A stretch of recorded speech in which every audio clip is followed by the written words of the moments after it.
it comes to arcade games on the Atari 2600, there are many examples on how not to do it. Games like Donkey Kong. But there's also games like Jungle Hunt that really just nailed it. Jungle Hunt on the Atari 2600, released in 1982, is a port of the arcade game by Taito of the same name. In the arcade game, you play as an adventurer out in the jungle. His lady was captured by some savages. Now, you and I, we would probably see this thick jungle, realize that our lady has probably been eaten by now, and we'd probably just turn around and go home. Because, I mean, really, is she worth it? You know, we can just go on some dating app and, swipe left or swipe right and find some new girl. But this is 1982, so I take it that this adventurer just didn't have that possibility. This is his only chance at having a stable relationship. So he goes through the forest to save his lady from the savages.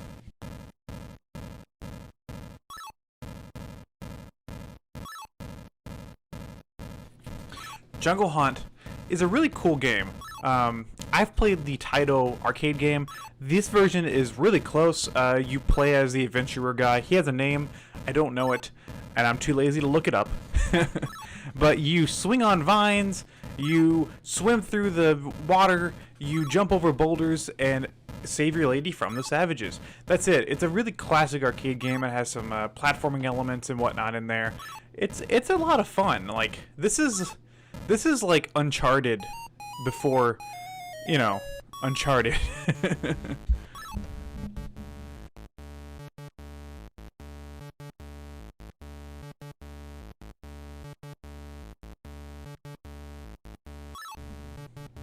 Lately, I've been super into the 2600. I've amassed quite a few games now. Not nearly as much as other people I know, but I'm getting up there. So expect to see some more 2600 games coming up for review, because I am really enjoying the Atari 2600 console. And Jungle Hunt's a game that I would actually really recommend if you're going for a 2600. This is a great game.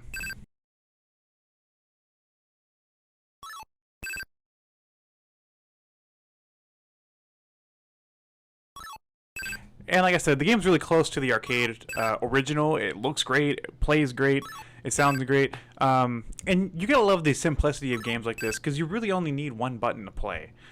Which, whether that button makes you swing from a vine or jump over boulders, that all depends on the scene. Plus, what other game lets you punch alligators in the face? I don't see that anywhere else.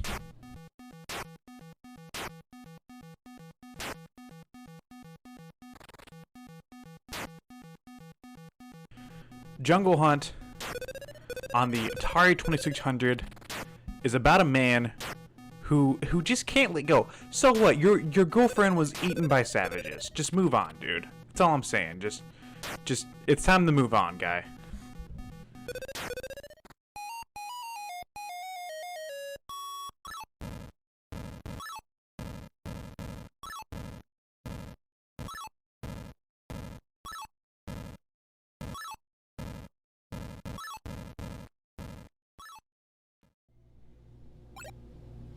Demons to Diamonds on the Atari 2600 is a really hard game to talk about.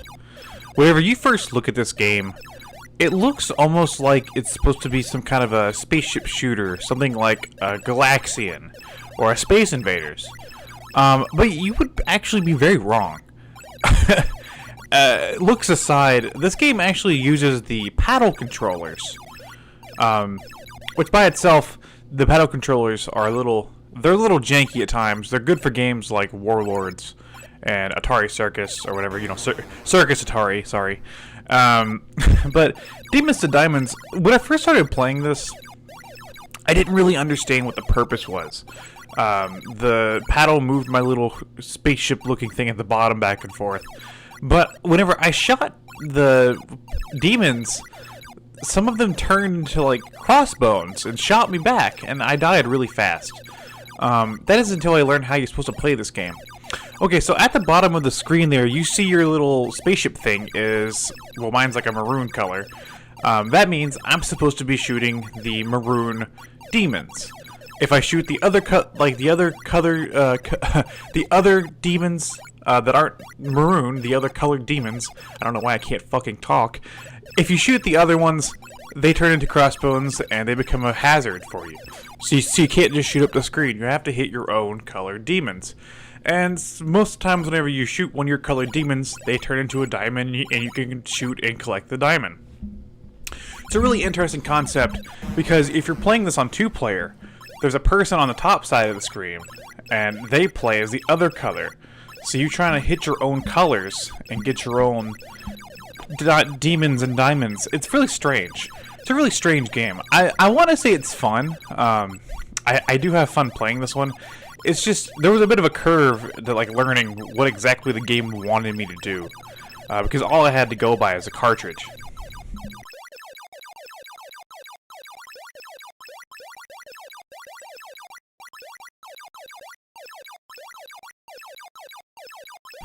Demons to Diamonds is an awesome name.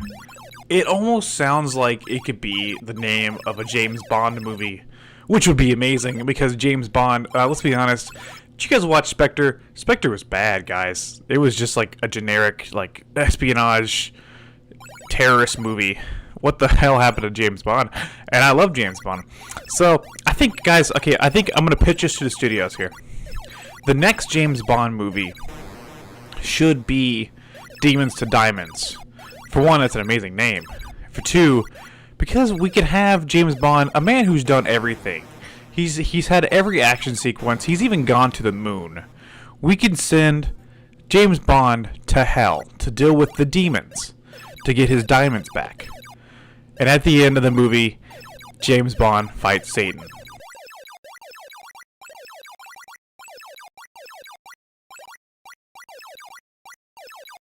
Demons to Diamonds on the Atari 2600 is a fairly affordable game. You can find this game at any store that carries retro games, really. Online, it's super cheap. I don't really think people... I don't think this is a fairly popular one. Correct me if if I'm wrong. If you like Demons to Diamonds, if it's your favorite game, you have it on your T-shirts, you have it on your pants, you have Demons to Diamonds shoes, you have a tattoo on your ass of Demons to Diamonds. Let me know in the comments, but I don't see this one being too popular. And yes, in order to capture footage here, I am showing the version that's on the Atari Flashback Volume 2 on PS4, which does feel super weird because playing this on a PS4 controller, you can tell that it's meant to be used with a paddle controller. It's very strange.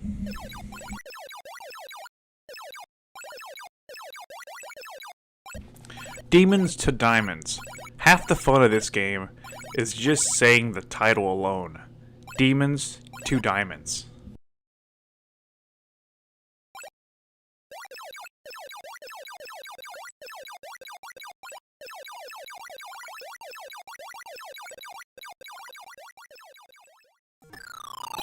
Hey geeks and gamers, and welcome to Canyon Bomber for the Atari 2600.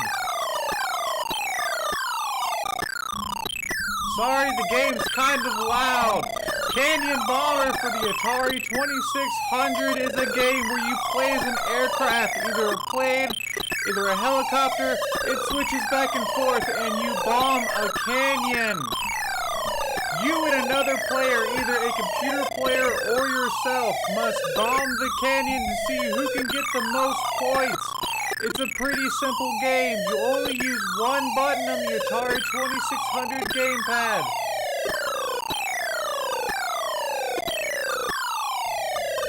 The game's really loud, as you can tell. You can probably barely hear me. I am so sorry, but this game is so loud it is drowning me out. Who knew the Atari could be this noisy? Man, I bet mothers who bought this game for their kids must have hated themselves.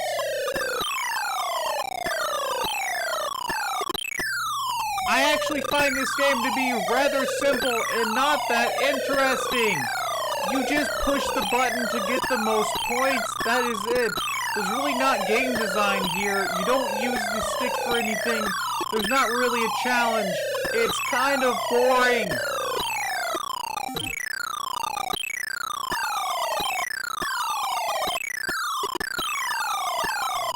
Don't worry though, if you're not bored to death by the end of your play session, you'll probably be deaf from all the fucking sound. Oh my god! Canyon Bomber on the Atari 2600 is not recommended. Stay away. Yars Revenge for the Atari 2600. Whenever I think of the Atari 2600, many games come to mind. Games like Centipede. But there's one game in particular that always comes to mind. And that game is Yars Revenge. This game, in my mind, is just synonymous. Just the pinnacle of the Atari 2600. Whenever I think of the console, this is the first game that comes to mind. And for good reason. Yars Revenge on the Atari 2600 is a classic. Like, this is one of the best games on the console, and it's widely available. It's available on all kinds of compilations. You can find the cart for really cheap, and it's a really good game. You play as the insect creature Yar, as you must fire your Zarlon cannon to break the defenses of Queen Quotile. I don't really understand the names. But anyway, yeah, you play as a little bug creature Yar. You have to break open the defense of the queen, and you have to destroy it. And that is the basic gist of the game. It's a very simple game. She'll try to spin at you, and there's a little block trying to get you, and that's it. That's the whole game. But within that, the game actually has a lot of strategy involved. For one, it switches between two different types of rounds. Your standard first round and the second round, which the barrier like shifts and changes as you shoot it. And that's the only two variations, but they go back and forth and they get harder and harder and harder. But the game is so fast-paced and fun that you don't really notice that there's not really that much variety. Because the game does take so much strategy to actually play. Because you have to break open the barrier. Yar has to fly over. He has to activate the cannon. Then you have to shoot her. And just lining up that final shot alone is stressful, but once you get it, it is really rewarding. Yars Revenge was released in 1982 for the Atari 2600. And like I said, this game is just... it is synonymous with the Atari 2600 to me. Like, whenever I think of the console, this is the first game that comes to mind, because I spent a lot of time playing this. I used to play it with my dad way back when, and now I'm playing it here on Turbo Zone, where I review Atari games for some reason. Even though these videos haven't really been getting the best viewership, I guess because it's fucking Atari games. But you know what? I like Atari games, so I'm probably going to keep doing these. And Yars Revenge is one that I had to get off the bat, because like this is like, if you're even remotely interested in getting a 2600, this is one of the first games you should pick up. Because it feels like one of the most complete games on the console, and I've played some good games on the Atari 2600. Like there are mountains of games on that console, and a lot of them are good. But Yars Revenge, I don't know if I would call it the best game on the system, but it's up there. It's definitely in the top 5 because it's such a playable game. This is the kind of game that they could release today. In fact, I think there was a Game Boy Color version of this game, and I know they tried to bring it back or something on the Xbox 360. I don't even remember much about that. It was a downloadable game. I know that much, but I didn't fucking touch it because it looked like terrible. But the Game Boy Color version is really good. So if you have a Game Boy Color, you go for that version. That's awesome. And they should definitely bring this back as some kind of like a retro revival game. Because this formula does work, and if you have one of the Atari flashback consoles, like I have the Flashback 7, they include the unreleased game Yars Return, which is also a lot of fun. So I feel like they should really bring back the Yar series. I don't know who owns the Yar license right now. I mean, I guess whoever owns the Atari license owns the Yar license, but they should definitely think about bringing it back, because like it's one of the classic games that like really hasn't had that, not like a retro like revival. Like even Centipede had it, because Centipede had that Centipede Infestation game, which is really good. But Yars Revenge really needs some kind of revival, because this game is even for a game from 1982, it still holds up. Yars Revenge is not a game about pirates, even though Yar is a pirate term. Yars Revenge on the Atari 2600 is a must-have. If you own a 2600, get your hands on this game. Get your hands on some Yar. Yar!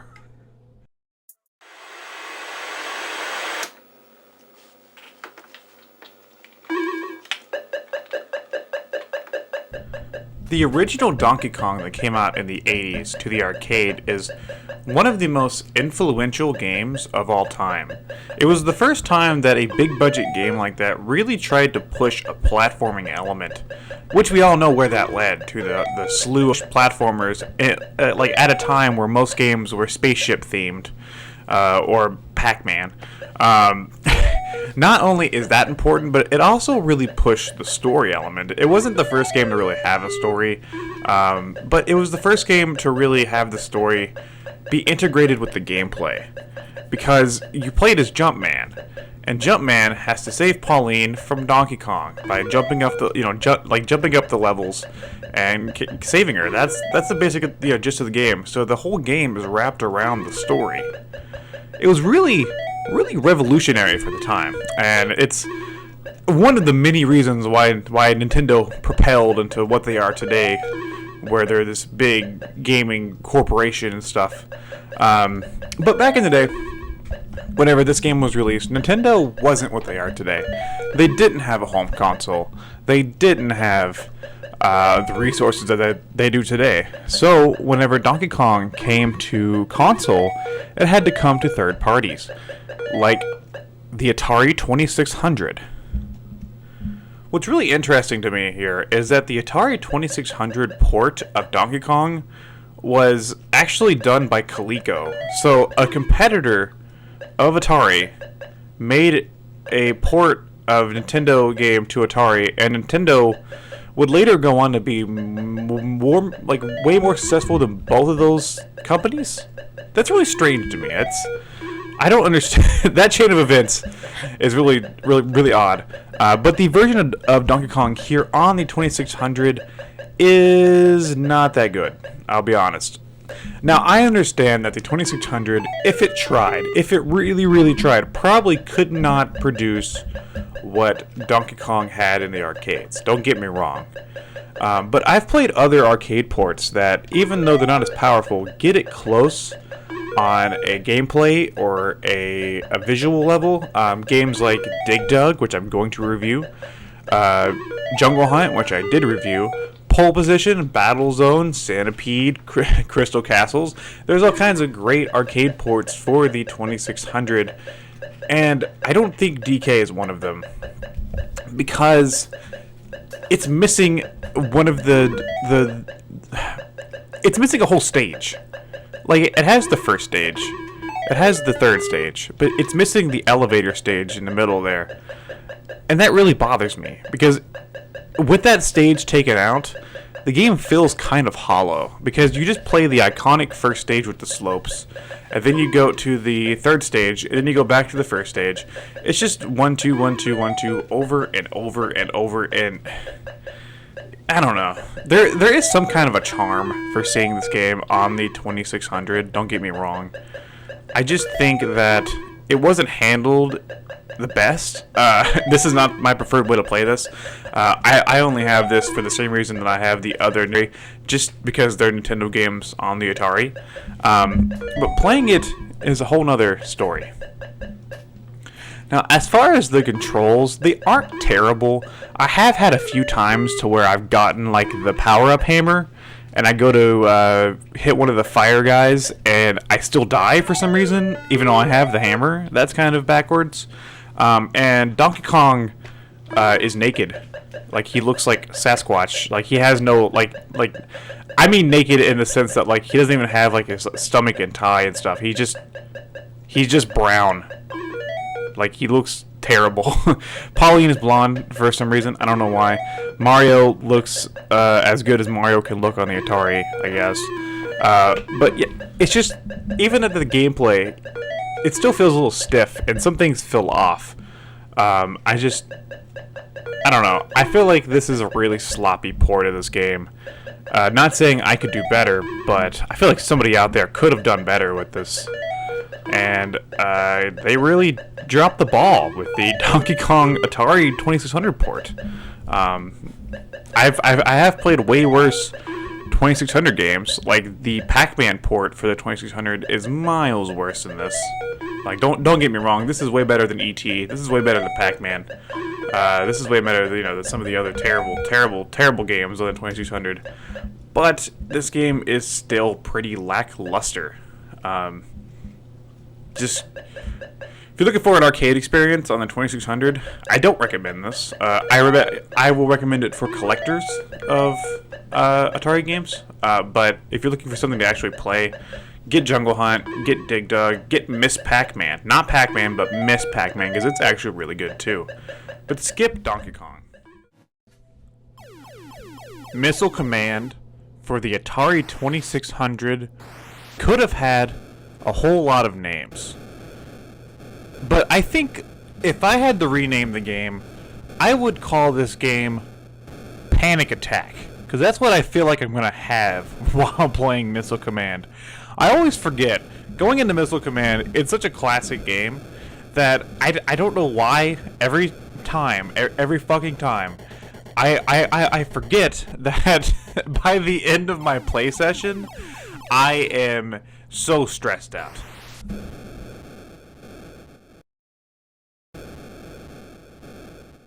Missile Command on the Atari 2600 is obviously based off of the arcade title of the same name, where you command missiles, and you have to stop other missiles from hitting your bases or cities or whatever they're supposed to be, your shapes. So yeah, you launch your missiles up, they hit the other missiles, and there you go. That's it. That's the gist of the game. Now, what it boils down to is, by the end of the game, there'll be so much shit trying to rain down on your stuff that it just becomes utter chaos, and you try so hard to keep up, and it's just not happening. So that's what I'm talking about. Like, I get so stressed out by the end of this game that but it's weird though, because like my next time I pop it into play, I totally forget that happens, and I'm just like, yeah, Missile Command's fun. And I don't know what element of the game does that to me, but it certainly happens. I actually really enjoy this version more than the arcade version, because the arcade version gives you like 3 different outposts to shoot missiles from, and that becomes, I don't know why, I think it's better in this version because you only get the 1 outpost in the middle to shoot the missiles from. Things are a little simpler. I have a lot less to keep up with, which means that the game's a lot more fun. There is some strategy here, definitely. Whenever you shoot your little missiles, they go off, and the explosion hits the other missiles, so you kind of got to time it and make sure your explosion goes off relatively early, so that it'll spread and hit more than 1 missile, because you have a limited supply of missiles that you can use. So there is some strategy here. This is actually for a 2600 game, and a port of an arcade game. There's actually quite a bit of strategy here.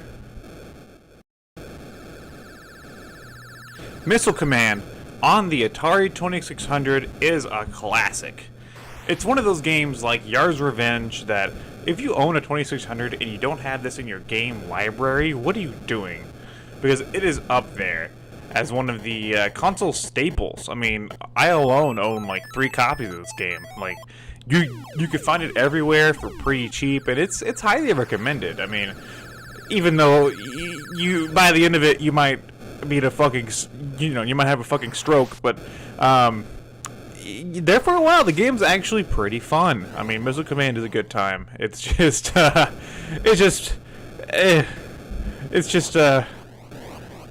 don't know, maybe I need to see a therapist. Missile Command.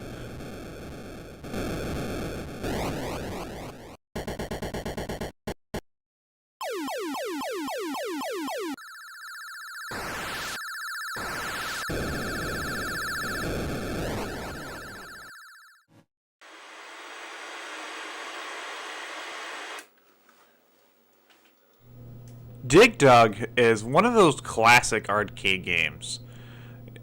Produced by Namco, Dig Dug is up there with Pac-Man and Galaga as some of their best titles. I have very fond memories of playing Dig Dug, and to see Dig Dug here on the 2600 is something of a spectacle.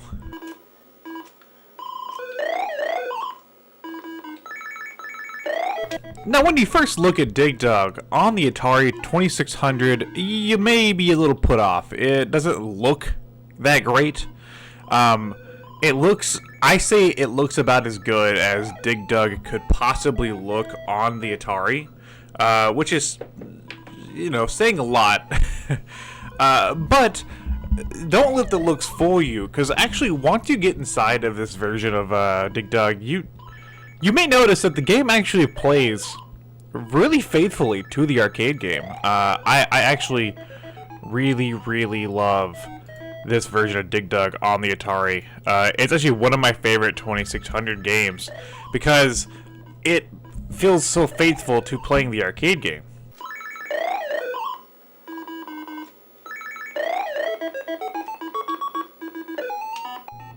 In the game of Dig Dug, you play as Doug and you dig. It's pretty simple. You dig around, you defeat the monsters, you clear each board, and you move on. That's the basic gameplay. It's very easy. You kill dragons and little red dudes with a bike pump, which is very violent.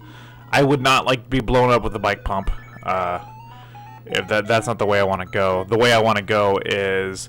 I don't know. I have a lot of ways I could die, and that'd be preferable. But please, just if you're out there to kill, like, if somebody watching this video is looking to kill me, please just don't do it with a bike pump. That's all I ask. But Dig Dug kills the enemies with a bike pump and goes to the next round. It's a very simple game, and the simplicity of this game makes it work really well on the Atari because you only need the one button to play.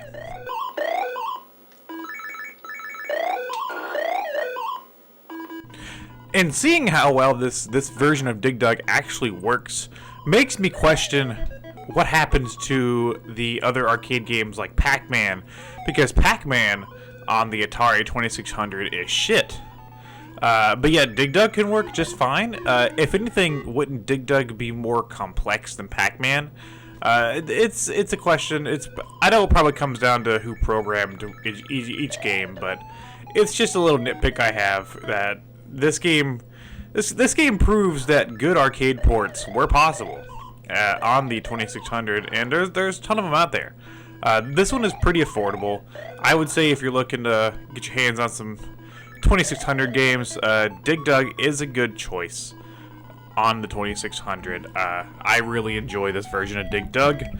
I also enjoy the really simplistic version of the Dig Dug theme when you move around. They even kept that in. This is just a really impressive 2600 game in my opinion. And I really enjoy this one.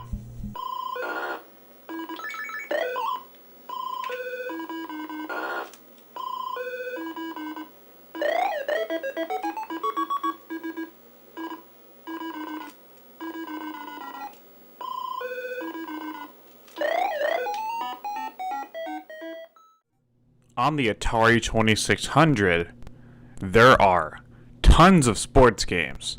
Whenever you think of sports games nowadays, you think of licensed shit that comes out every fucking year, like NBA 2K15, NBA 2K16, NBA 2K17, fucking 2K18, 2K19.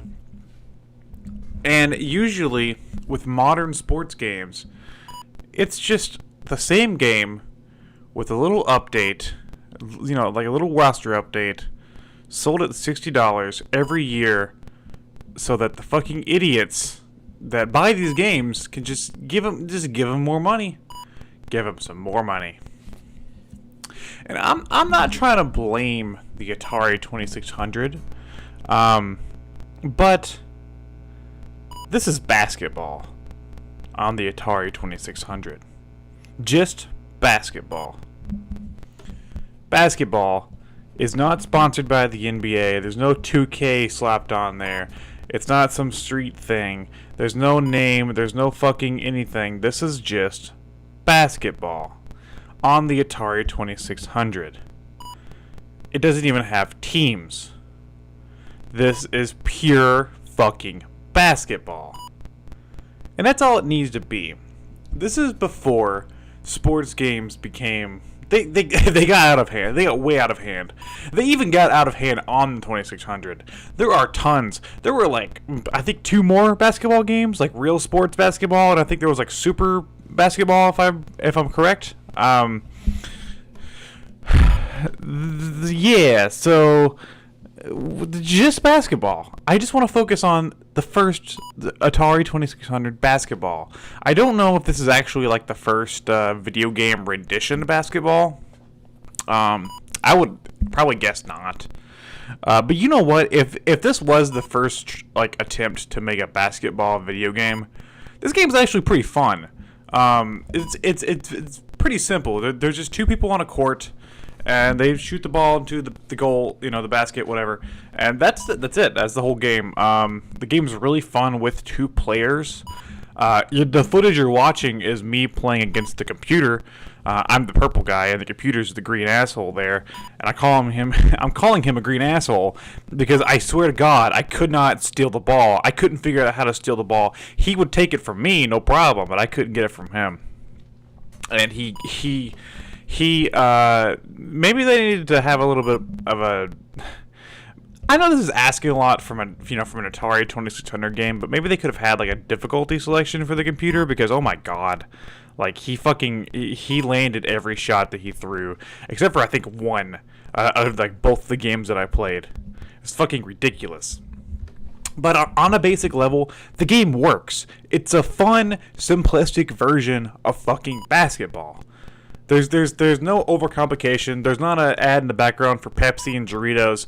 It's just basketball. Pure, simple, fucking basketball. You play it with 1 button and a joystick. That's it. It's all it needs to be. I like to call this game Purple Man Can't Jump, because I do a pretty bad job at this game. I am glad to see that they included both a Purple Man and a Green Man. I don't know. People keep calling this game a Green Man sport. Purple Mans can play it too, guys. Don't even play that game. But basketball on the Atari 2600 is a fun, simplistic game. It reminds me of the old, like 2-player Atari games like Pong or Combat that are just really simple fun. If you get another person in there, and you're both, it's easy to pick up. It's easy to play, and 2 players can get really into this, which is also something that I think modern sports games are severely lacking, is simplicity, is some kind of fun simplicity.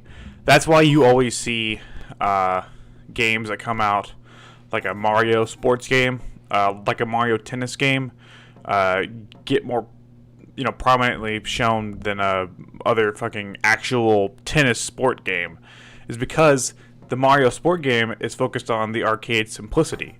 And that's what this game is. Basketball this is the original. This is the OG basketball. It's just throwing dunks, fucking we're playing basketball. Fucking, I don't even know. I don't know much about basketball, to be honest. I'm not a sports guy. All I know is that Shaquille O'Neal is a guy or something, and Michael Jordan threw the basket or something, and Bugs Bunny did a thing once.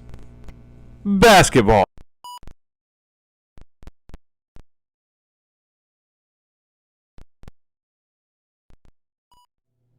The Atari 2600 is known for its arcade games, its simplistic sports games, but it's not really known for its action-adventure games. There are a handful out there, like the classic Adventure and Pitfall, but there's also Secret Quest. Secret Quest.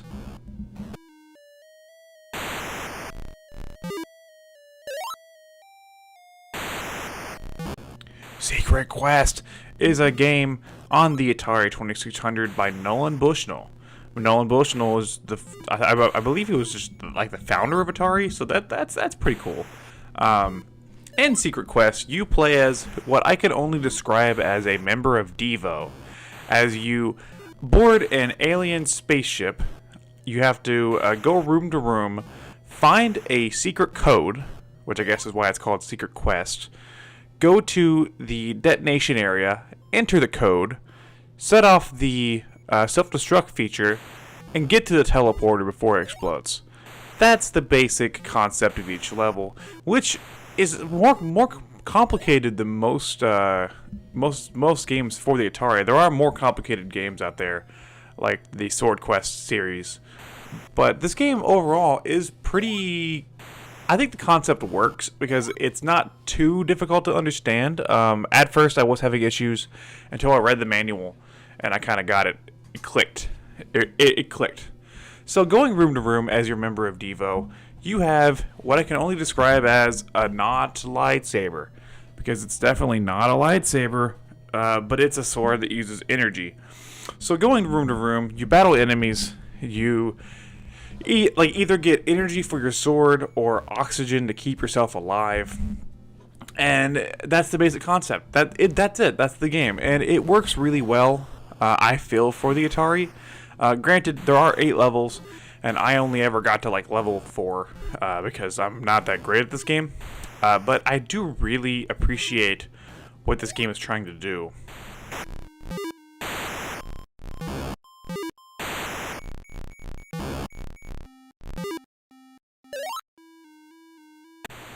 One of the issues that's obviously gonna come up is that where you're going room to room, it's really hard to make the rooms look unique.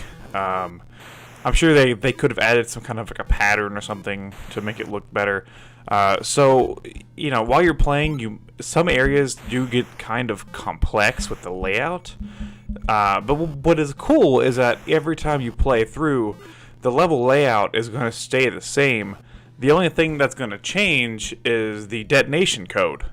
So if you're starting up and you know what the layouts for like level 1 and 2 are, all you have to do is find the detonation codes, put them in, and leave. So it's not really that hard to navigate after you learn. But some of them do get a little complex with extra floors, and obviously this game didn't have a map, so it may be handy to like draw one while you're playing.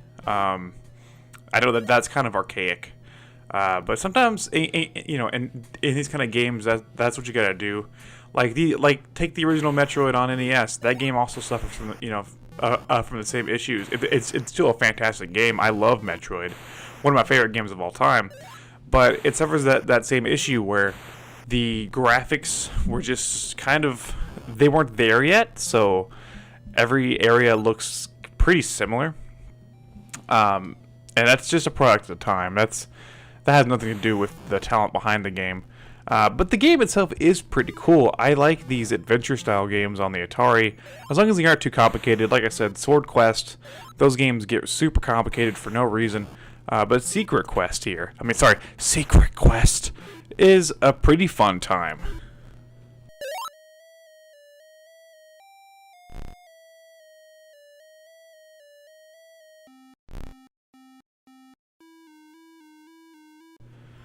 Why is this quest so secretive? I mean, you're trying to save the human race. You figured, you would want people to know what you're up to because you're going to save the human race. Why is it such a secret? Why is it a secret? Why is this game? Why is this quest a secret? If it's a secret, how come you're just barging into rooms and stabbing monsters with your knockoff lightsaber? Why is this game called Secret Quest?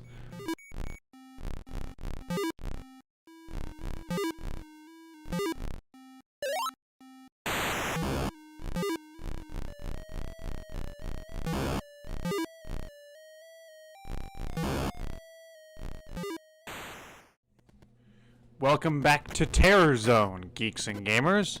Today, I have the granddaddy of all horror games, Haunted House, for the Atari 2600.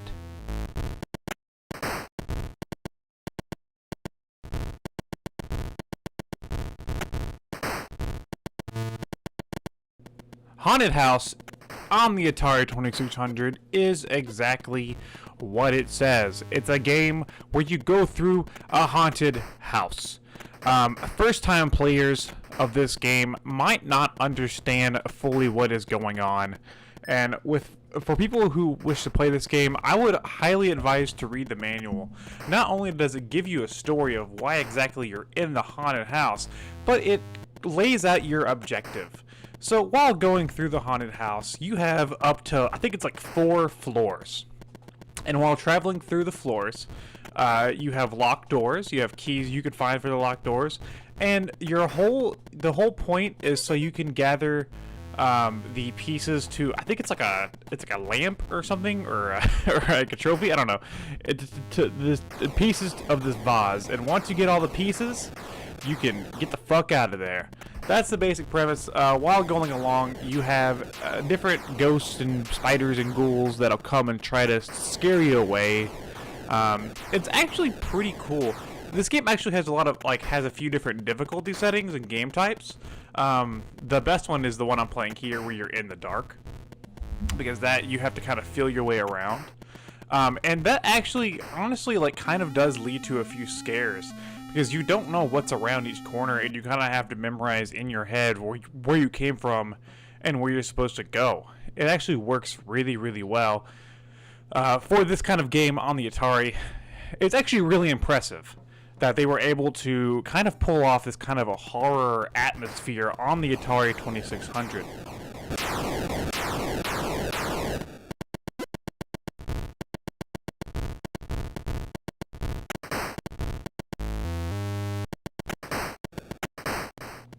Now, granted, this is not as in-depth as, modern horror games. You're not going to have a deep story or anything like that. It's just a simple game where you go through a haunted house. But I think it was executed as well as it possibly could be on the Atari. And the only hindrance is the fact that, if you bought this game without a manual, especially back in the day, because they didn't have the internet, you would not really be able to tell what's going on. You could kind of piece it together, but it's kind of hard to tell. It doesn't help that the only difference between each floor is the color of the bottom of the screen and the number to indicate which floor you're on. So there's that. But once again, with the limitations of the Atari 2600, I think this game is done really well.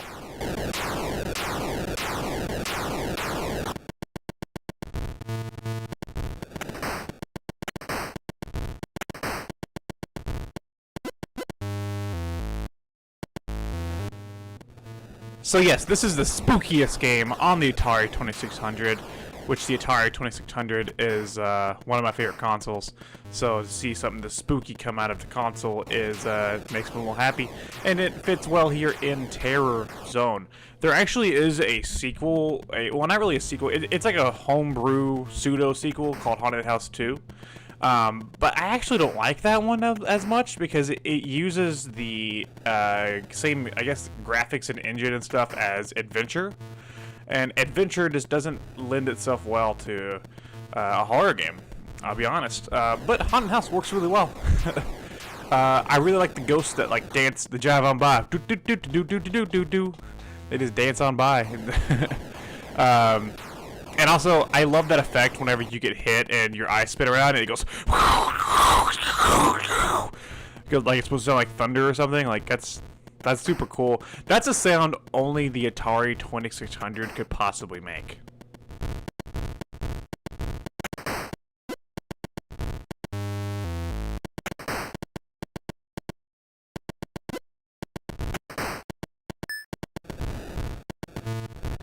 So would I recommend Haunted House?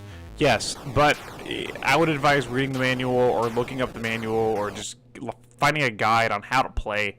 Because if you don't know what exactly you're doing, the game can seem kind of pointless. But if if you get beyond that point and you understand what your objective is, the game is actually pretty fun and can be really, really challenging.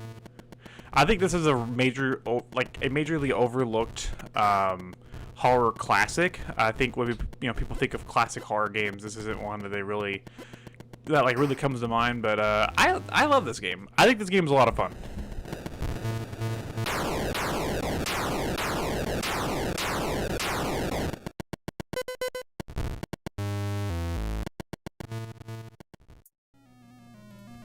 Once upon a time, Bentley Bear was rambling through the woods, daydreaming about poached salmon. He stopped to take a nap in his favorite hollow tree trunk.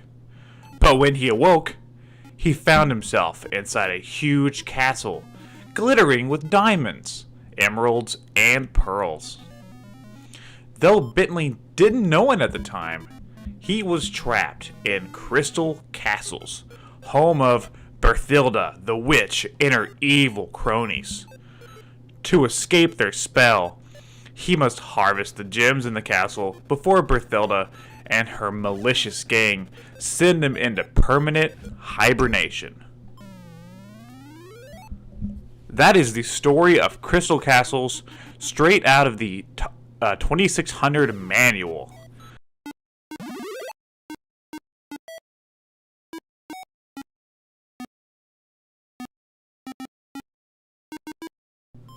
Crystal Castles is an arcade game from 1983 by Atari.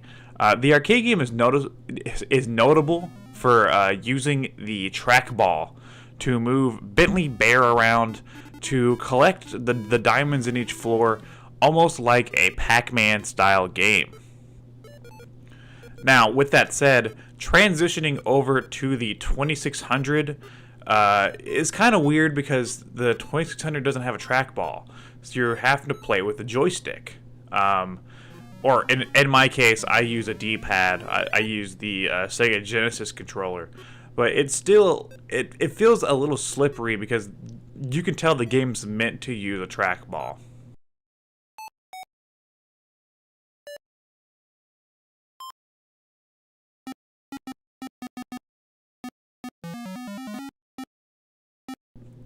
Crystal Castles on the 2600 is not a bad port. In fact, I've seen way worse arcade ports. Looking at it compared to the arcade game, the 2600 version is kind of ugly, but they did what they could with the isometric style levels to make them look decent on the Atari. But what matters is the gameplay, and if you can get used to the fact that Bentley Bear is kind of slippery, it is a very, very fun game on the 2600.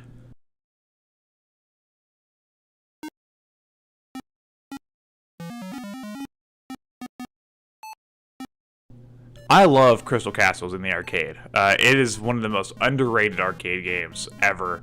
It's a fantastic game. And to have it here on the Atari is pretty cool. I mean, the game on the 2600 is very, very affordable. Like, you can find this game for pretty cheap. And it's just a good game. I'm sad that they never really did much else with the character of Bentley Bear. There is a homebrew sequel on the 7800 sold over at Atari Age, I think called Crystal Quest. But Atari themselves never did anything else with Bentley Bear, which I think is a missed opportunity because I do like the character of Bentley Bear and the story. I mean, it's a really creative story just to set up a little Pac-Man clone. It's pretty cute.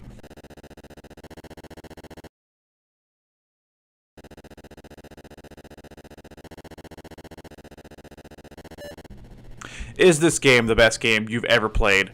No. But if you can kind of get past the controls and the bit of difficulty that the game does have, because the game isn't easy. These enemies are going to trap you. They fucking want you dead. If you can get past that and get used to the way the game plays, Crystal Castles is a really enjoyable time.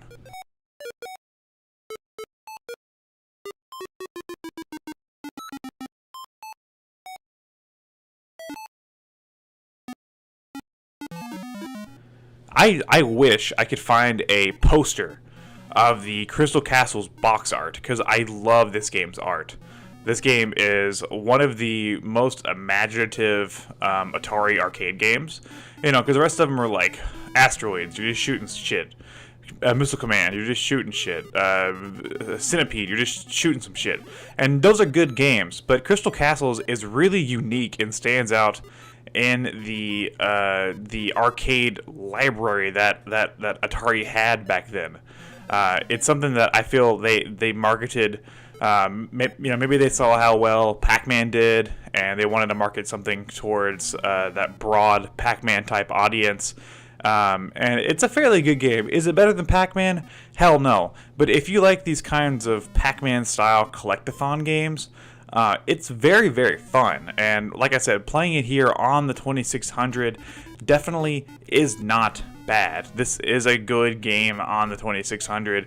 It'll just take you a little getting used to with these slippery controls.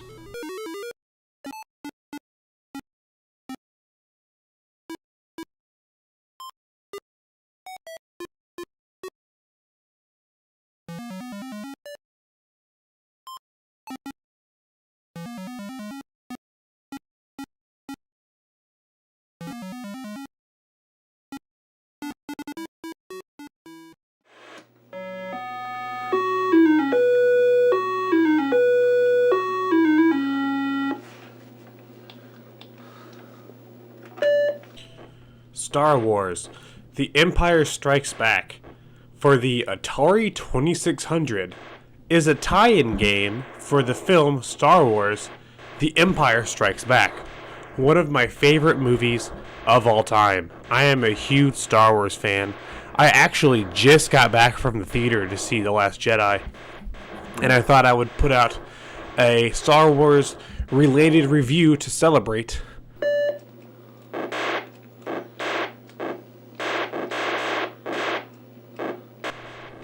Star Wars: The Empire Strikes Back on Atari 2600 sees the Hoth battle scene in The Empire Strikes Back turned into a video game. You take control of a snowspeeder, and you must take out the AT-ATs, or whatever you want to call them there, the walkers, as I like to call them. And that's pretty much the whole basics of the game. It's very simple. You just need to fly and take out the endless amount of walkers coming your way. It is a very basic game, but there is some fun to be had.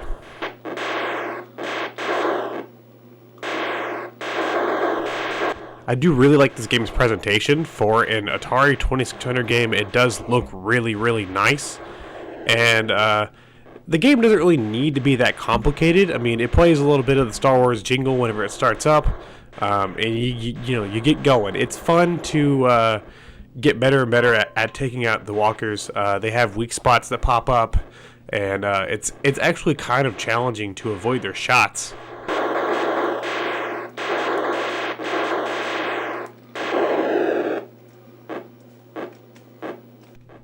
And as far as tie-in licensed games go, this could be a lot worse, to be honest.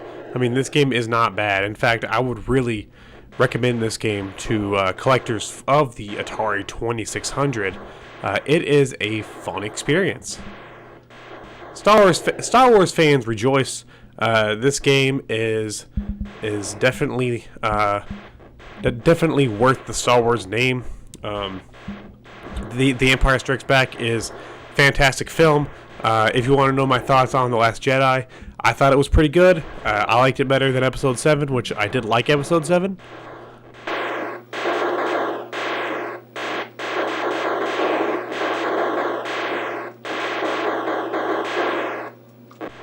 If I had to give this game a rating, I would give it a Han Solo out of 10.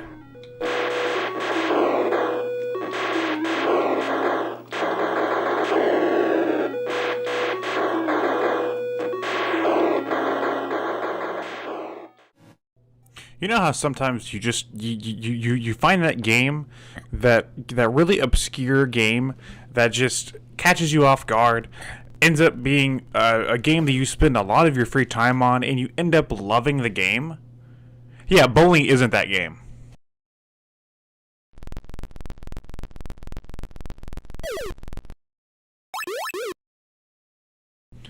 Bowling on the Atari 2600, just bowling, is exactly what it says. It is a bowling game on the Atari 2600, a console that was plagued with a ton of sports games. Some of them good, some of them bad. But this is bowling, and I would say this is honestly one of the better of the Atari sports titles. Sure, it is very simplistic because it is a 2600 game, but for what it sets out to do, it does succeed.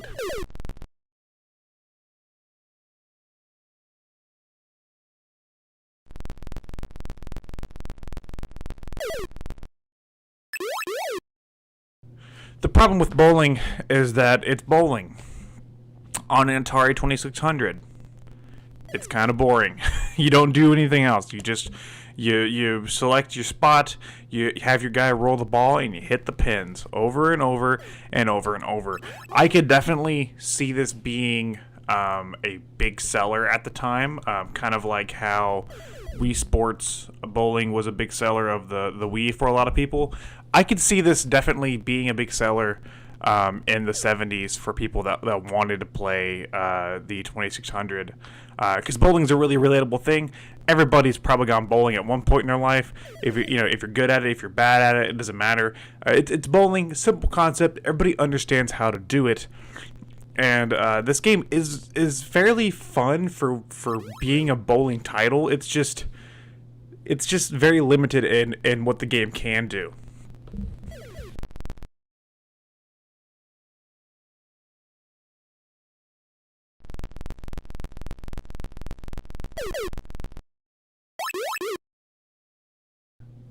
And like I said, this is actually one of the better sport-themed games on the Atari. I've played some pretty bad sports games on the Atari that it's just a jumbled mess. You can't tell what's going on, what you're supposed to be doing. And bowling is not terrible. This isn't a game that I would definitely recommend, but I don't know. There is a certain charm here, a certain charm that this game has on the 2600 for just being a bowling game on the 2600, because we are so far beyond this at this point that like it's kind of fun to go back and see how primitive this old bowling game was.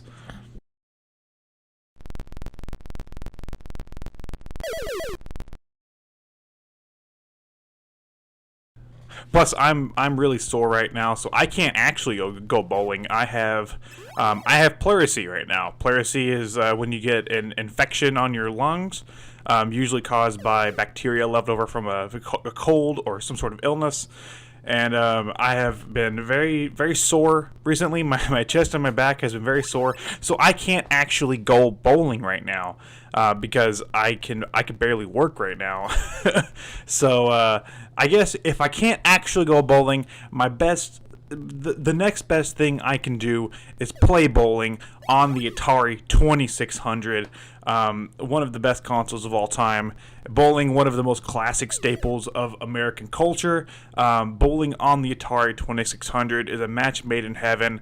10 out of 10. Game of the year. I love it. Bowling is the best game ever. Slap it on the front there. Slap it on the cover. Bowling is the best game of all time. Bowling.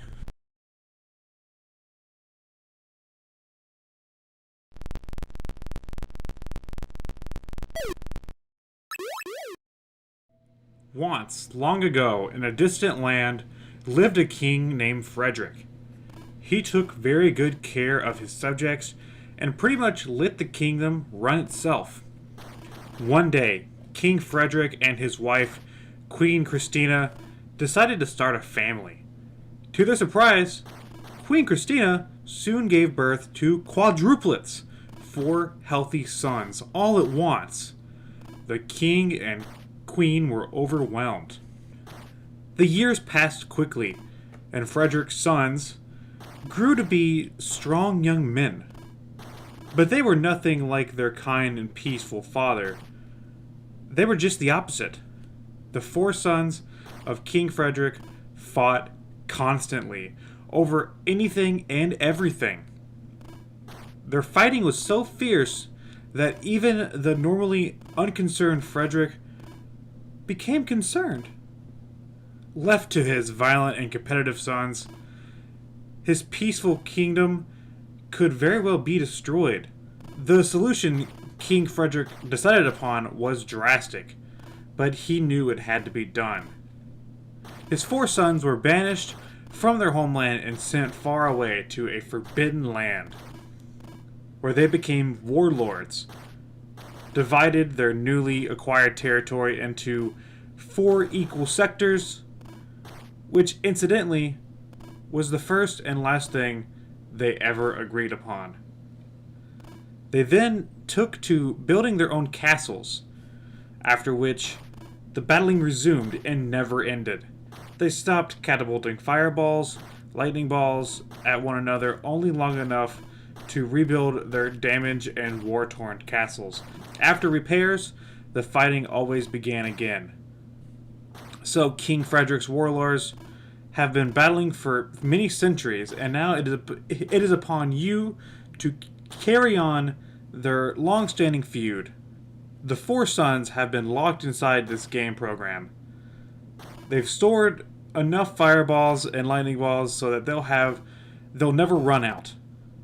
And neither will you. They can hardly wait to do battle. So good luck. You're in for some fierce competition. That is the story to fucking Warlords. The game you've been looking at for the past few minutes that looks like a 4-player Pong.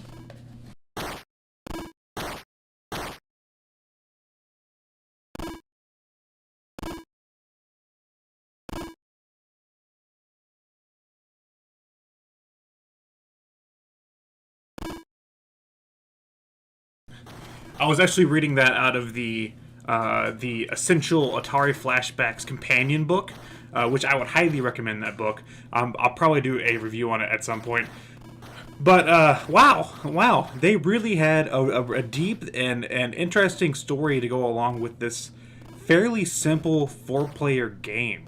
You're playing as 4 warlords of 4 sons of a kingdom, a king named Frederick, who have been banished to a land, forced to do war with each other for all eternity. Warlords, though, as a game, is really freaking good. Like, it's probably one of the best games on the 2600. It takes control of the paddle controllers. That's how you move your little paddle around to hit the ball back and forth. And it's a 4-player game. That's pretty unique for the Atari 2600. The footage you're seeing here, I'm playing with one other person. Sadly, I don't have 4 people to play Warlords with at the moment. But even with 2 people and 2 computers, this game is still a blast.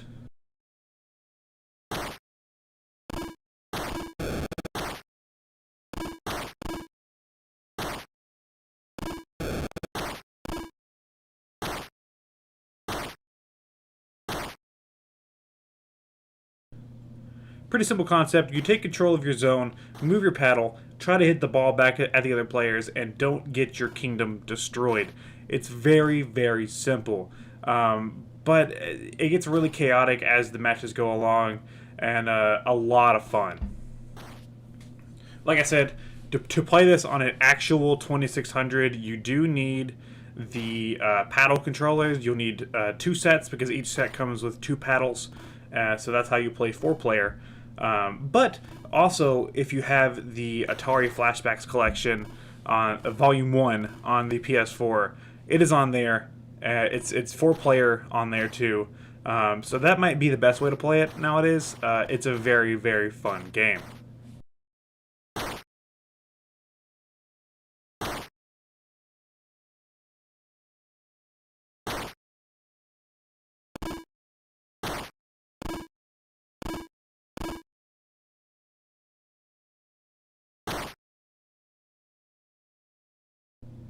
I don't know why. I just love how games like these back on the Atari had these really in-depth stories at times, and it's almost like you have to use your imagination to kind of imagine the story even being part of the gameplay, because the game itself looks so basic.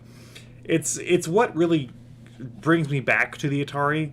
It's one of the things that I love about the very early era of gaming, before the games could tell you a story. You kind of had to make it up in your head as you went along, and I don't know. There's just something about it that I'm not sure we'll ever get back.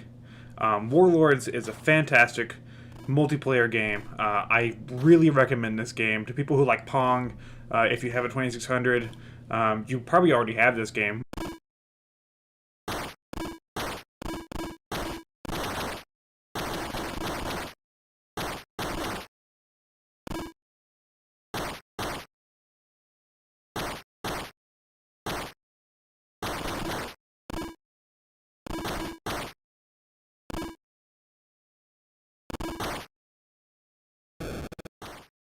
Hey geeks and gamers, welcome back to Turbo Zone. A very special day here on Turbo Zone, because we're talking about a very special game today. We're talking about an Atari 2600 homebrew game. This game is very special to me because living here in the Turbo Zone, people still work for a living here in the Turbo Zone, believe it or not. And they may not do the same type of jobs that you guys do on Earth, but we still have an ecosystem, an economy, and one of the biggest industries is space oyster farming. So I'm talking about Oystron on the Atari 2600, a homebrew game. Came out in 1997 as one of the earliest examples of homebrew games on the Atari 2600. I have the physical copy here from Atari Age, a great looking cartridge. I love the artwork on the front. It looks fantastic. I'm going to be playing it on my Atari 7800. Does work with 7800. That's great. And you can find this at Atari Age, or you can also play it on the Activision Anthology for the Game Boy Advance. It's also on there for some reason. I don't think it's on the console version. I could be wrong about that one. I know it's on the Game Boy Advance version. But Oystron. Let's just jump into Oystron.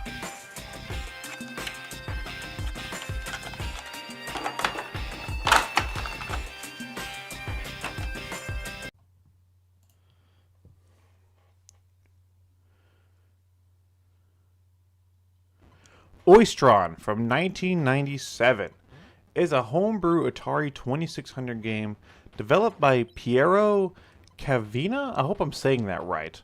It is, like I said, one of the earliest examples of a homebrew game popping up on the Atari 2600. You think 1997, like that's a long time. Like the Atari came out in, what was it? 1977? Is that right? I think so. So, yeah, this is one of the earliest examples of a homebrew game popping up on the Atari, and really shows that people still have really creative ideas for Atari games. I mean, there's still a huge homebrew community now. You can go on Atari Age and buy brand new Atari games. People are still developing Atari games. It's crazy, and Oystron is really cool.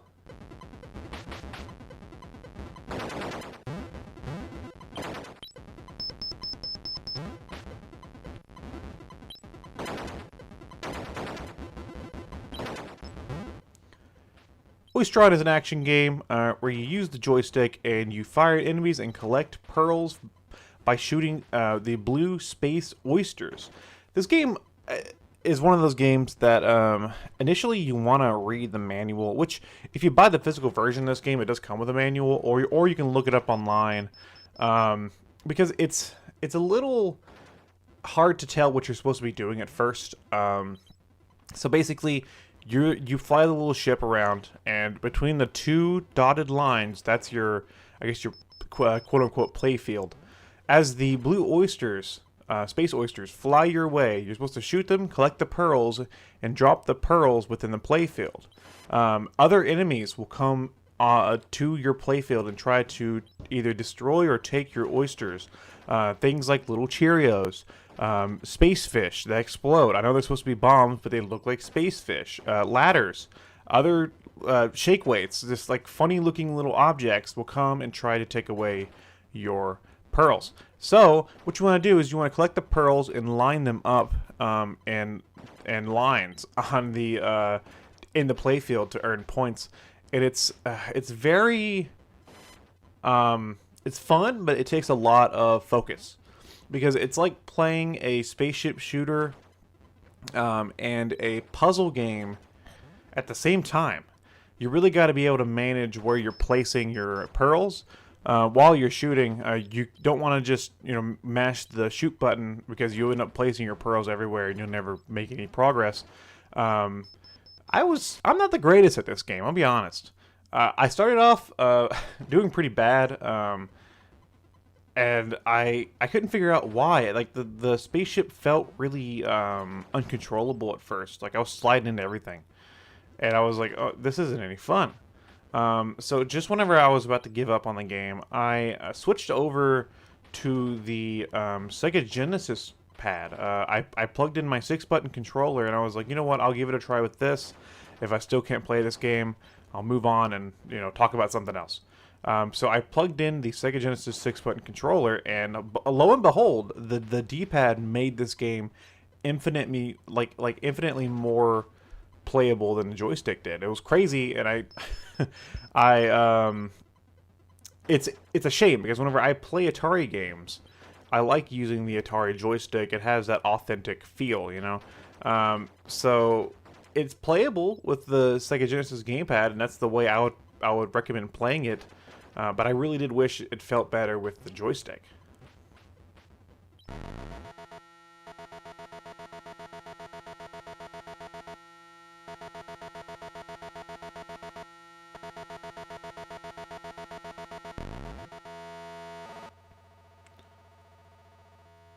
You gotta hand it to him.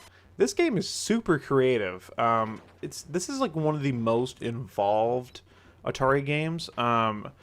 It's crazy. Not to even mention at the end of each level, the main boss Oystron appears, which I've only got to happen a couple times, and the screen starts flashing and going crazy, and he's flying around, and you're supposed to drop a bomb in his path, and then you go to a warp phase to the next level.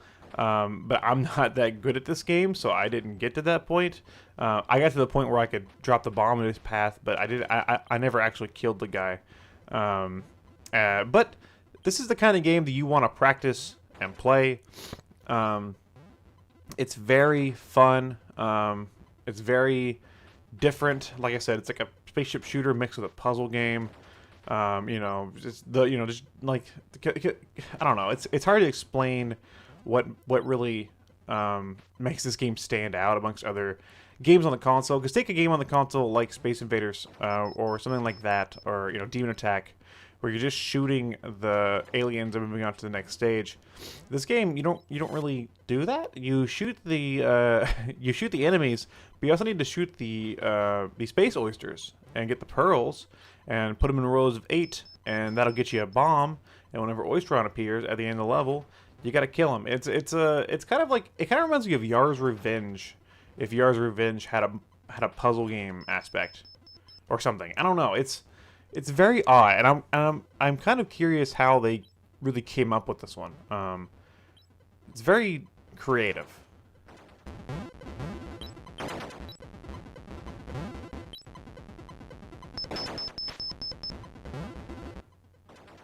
Is this one of my favorite Atari games? No. I will go back to it every once in a while. It is one that I do find enjoyable, but it is not my top. It's not even my top homebrew games.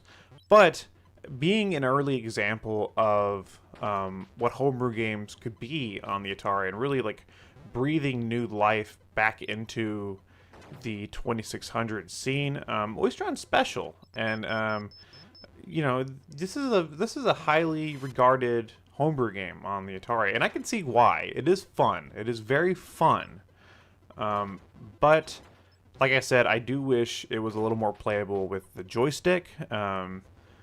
But space oyster farming is something that has been around for years now, for decades here in the Turbo Zone. It's a very nice way to experience the culture of space oyster farming, because space oyster farming is dangerous. They got the exploding fish, the exploding space fish. They got that part right. That happens all the freaking time. I don't know how many times I'm on my way to work and I hit I hit a space fish and boom, it sucks.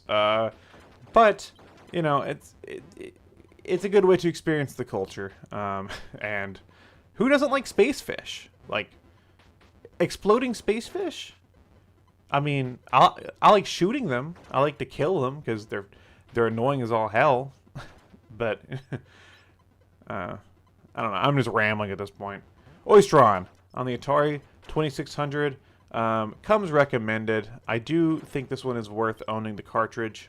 It's a very inventive, fun Atari 2600 experience, and you should pick it up.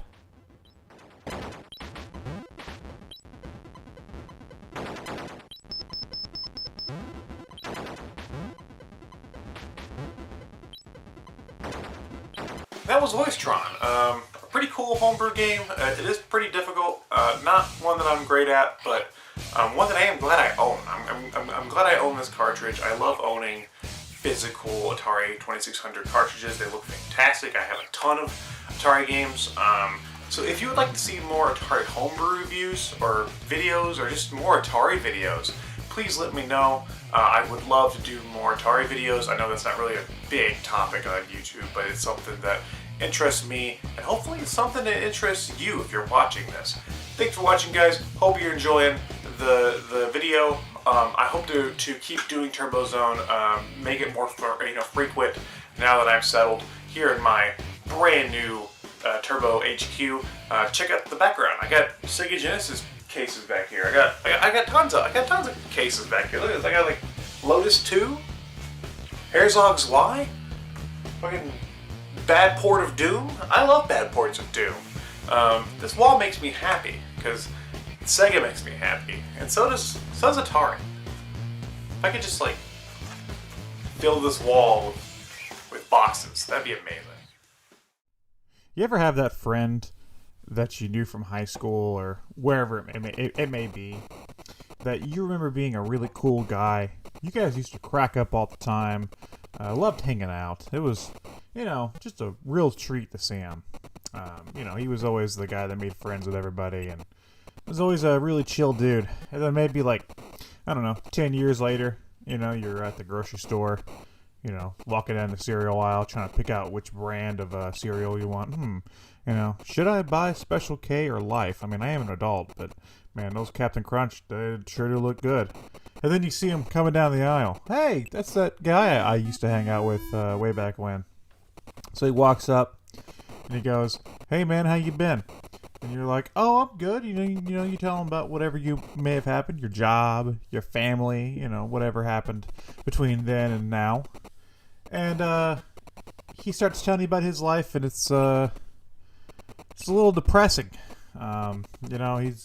He's still living in the glory days, but he's 10 years later. He's kind of washed up looking, and sounds like he still living with his parents, and looks pretty rough. That's Mario Bros. For the Atari 2600. I thought you were cooler than this.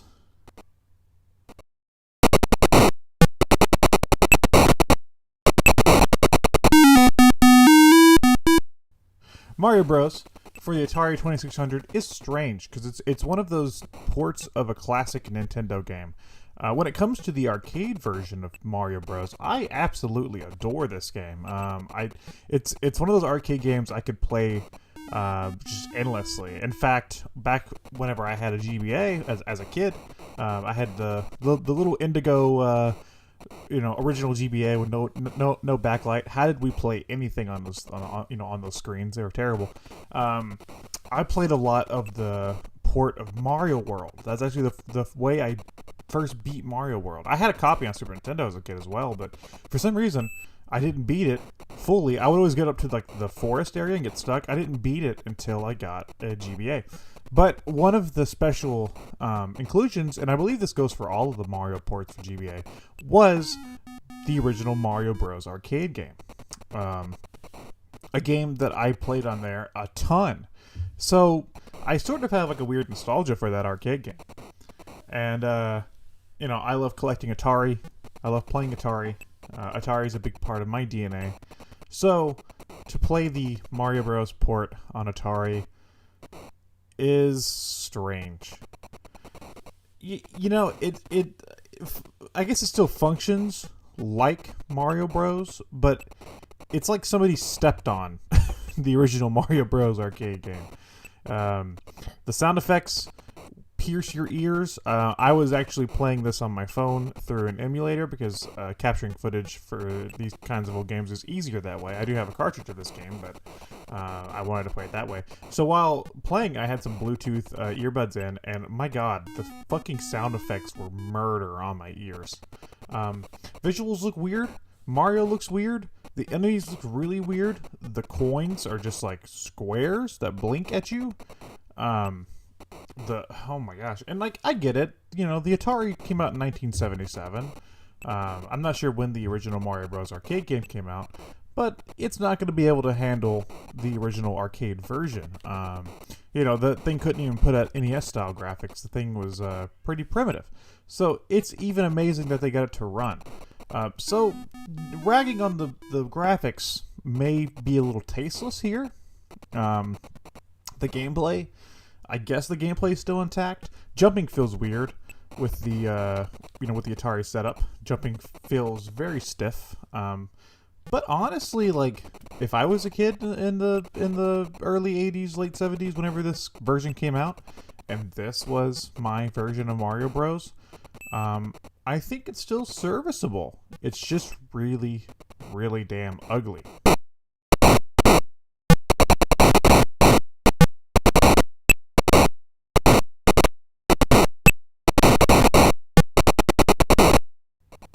And it's just weird. It's always weird seeing, the ports for non Nintendo consoles back in this day. I mean, my God, I've reviewed Donkey Kong before.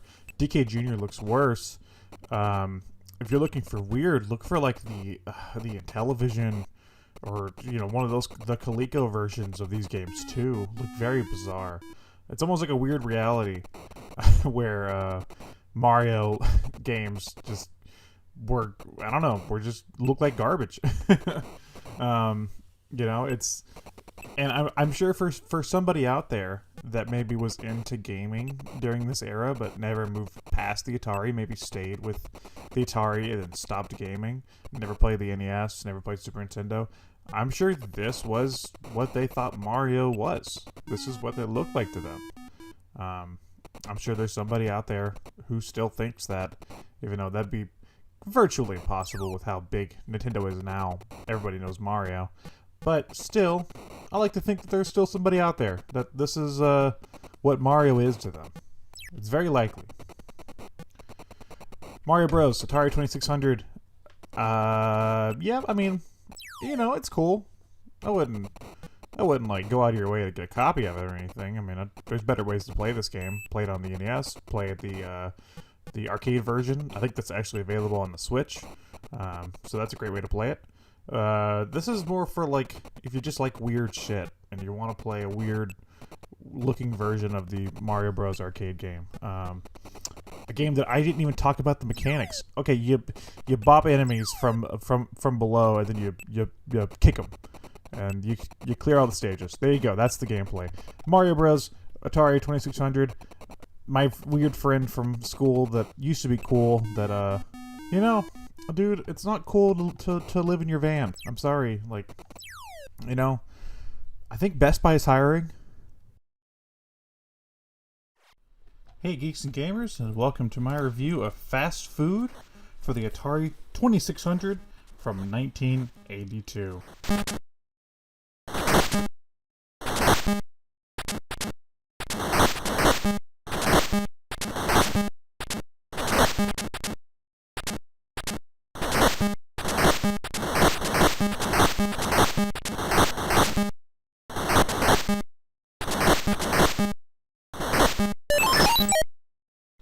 Fast Food is a game that I never expected. I don't know. It's a very strange premise for a game. Of course, back in the Atari ages, it was the Wild West. You know, many ideas were thrown at the wall. But the concept of fast food is the idea of eating as much fast food as you can to get fatter and fatter. That's your goal. It's a high score based game. You play as a mouth. Fast food flies from the left of the screen to the right. You want to eat the fast food and avoid the eggplants. I assume they're eggplants. If you eat enough eggplants, you will burp and the game is over. Whenever you eat the fast food, eventually you move on to a faster speed, and between the transitions, the game will say you're getting fatter. This game was so stunning to me playing it for the first time, because this game could not and would not exist. If this game came out in 2022, you know, it's been 40 years. If this game came out now, you know, it would be bashed. It'd be shameful. This game is awful, you know? It'd be, you know, we can have games with people getting sliced in half and people, you know, running drugs and people, you know, girls with their titties out, but God, call somebody fat. No, that's it's not okay. And the thing is, fast food's trying to be humorous. In fact, I didn't know this till I was looking up stuff for this review. Fast food received a certificate of merit in the category of most humorous home arcade game at the 4th annual Archie Awards. None of those mean anything to me, but that's something to think about. As at the time in 1982, this game was seen as a quirky, funny game. You know, the idea of stuffing your face as much as you can and avoiding the vegetables. But I guess you know, like I said, today we probably wouldn't allow this. We're, you know, not saying there's anything wrong with it, but we live in such a body positive age that the line "you're getting fatter" would not fly. You know, I know people that were offended by like fucking We Fit. You know, whenever you'd step on We Fit and it would say like overweight, they would get offended by that. So straight up saying you're getting fatter. People would be like, well, the body image. Yeah, you're playing as a fucking disembodied mouth. Who cares?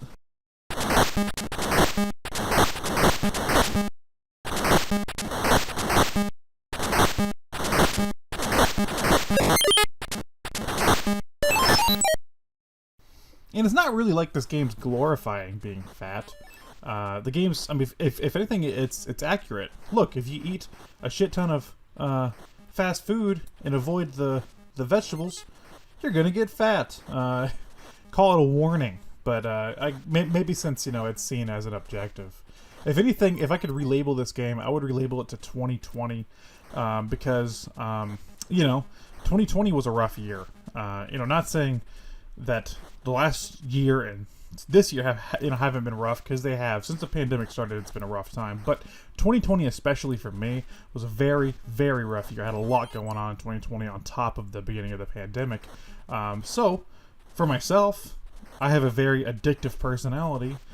I got into eating a lot of fast food, and I got fat. I gained weight. Not saying I'm like super slim now, but I gained a lot of weight during 2020.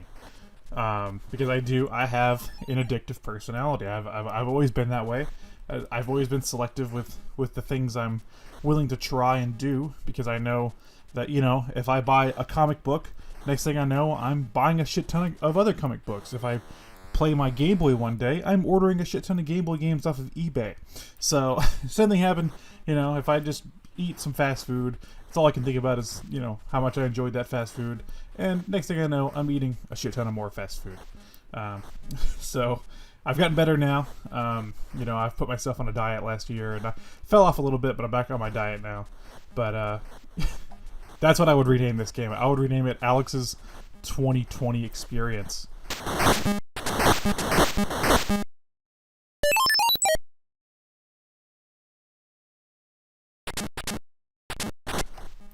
In all fairness, this game is a lot of fun.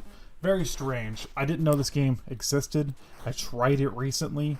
The first time the line "You're getting fatter" came up over the screen, I about spit out my fucking drink. I was not expecting that. Just how blatant it is. It was very, very funny. And, you know, 1982 was a different time.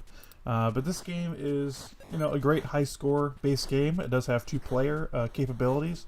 And if you are able to pick it up and find a cartridge for your Atari 2600, I think Fast Food is pretty damn fun. And I would highly recommend it. Fast Food. You know, if this game came out this year, it'd be called Positive Choices, and you know, you'd be making a you know, something with you'd be on a keto diet or something, you know. But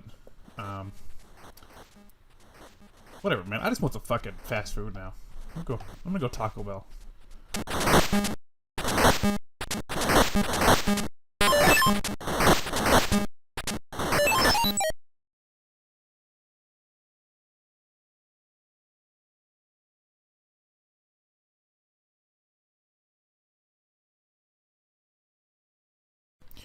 Hey geeks and gamers, and welcome to my review of Spider Fighter for the Atari 2600.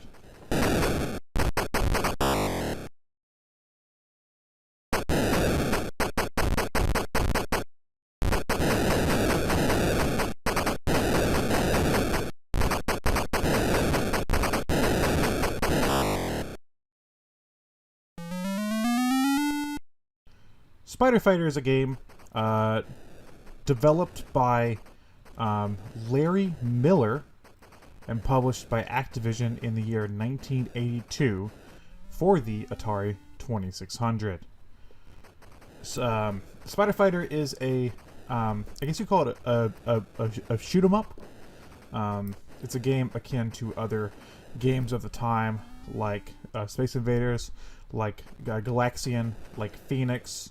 A lot of that style of spaceship shooter where you're at the bottom of the screen and you're shooting the enemies that are at the top. Spider Fighter is interesting though because you fight off, as the name would suggest, spiders and bugs and other things that are trying to steal the fruit from your orchard. That is your goal, is to protect your fruit. Each round that you protect the fruit, you get an extra life and some more points. It's a game that is very addicting and that you could actually keep going for a long time. I find with a lot of spaceship shooter games like this, it's really easy to die in the first few rounds. But Spider Fighter is actually a pretty simple game that's still fun and rewarding, that you could actually keep going for a while. So it's a great shoot 'em up game for people that aren't really that good at shoot 'em up game.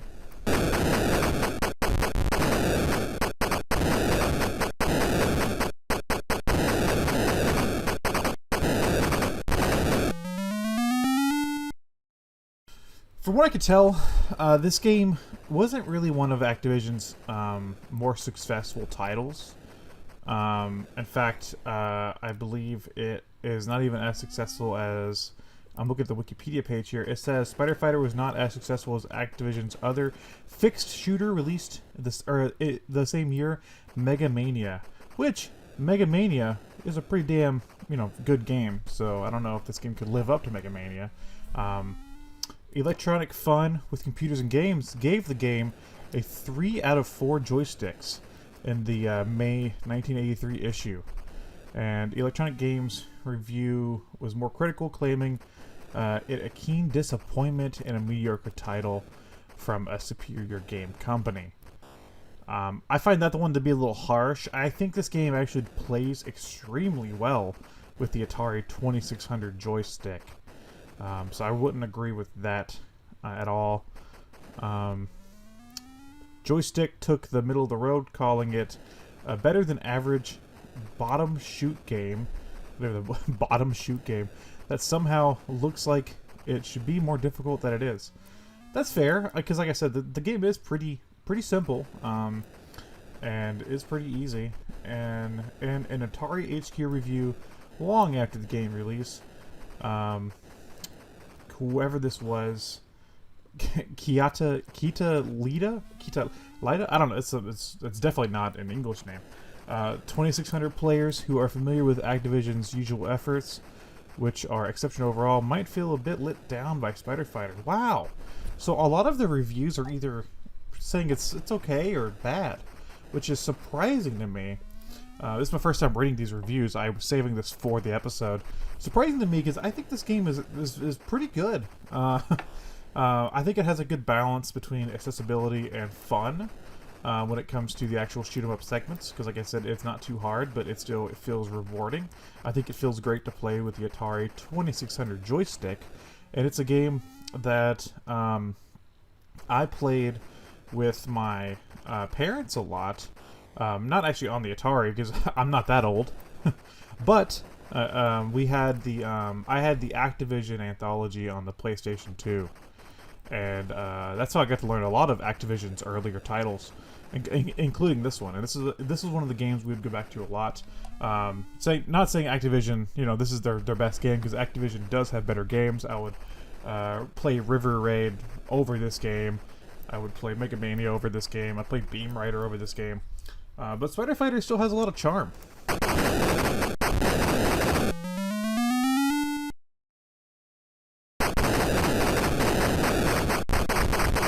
Activision was really, and I think this might be my first time reviewing an Activision Atari game.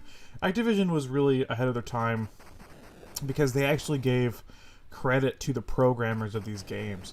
Like this one was from Larry Miller, which I don't know much about the guy, but he did a pretty good job. And if you're looking through the instruction manual, there's actually a little bit in the back from Larry Miller. It says, "Becoming a Master Bug Blaster."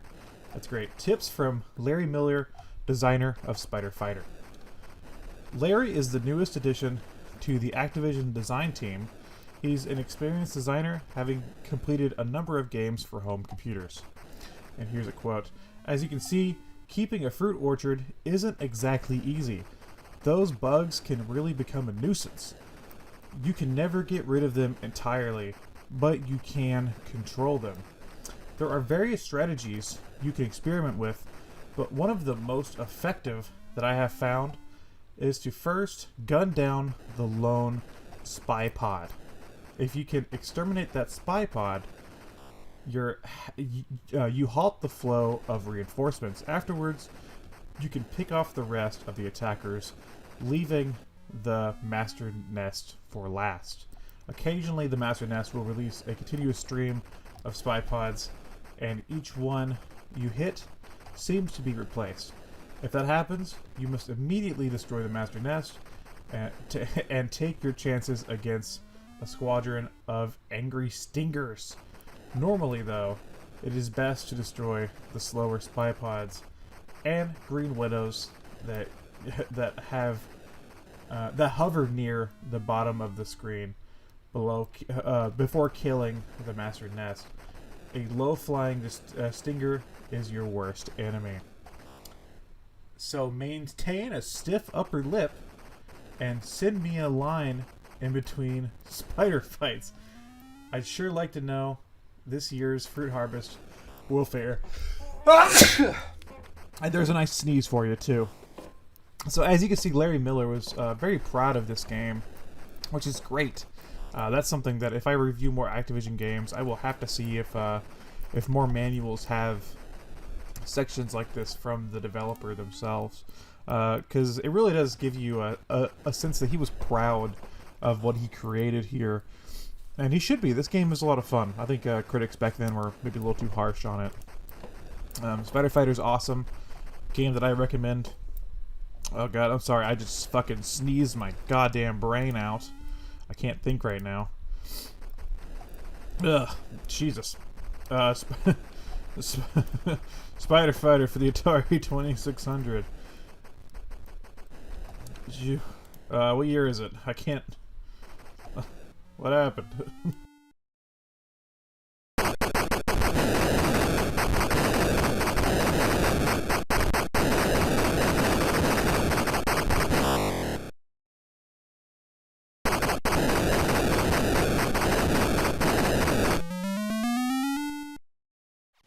They think I'm trapped, but I'll escape.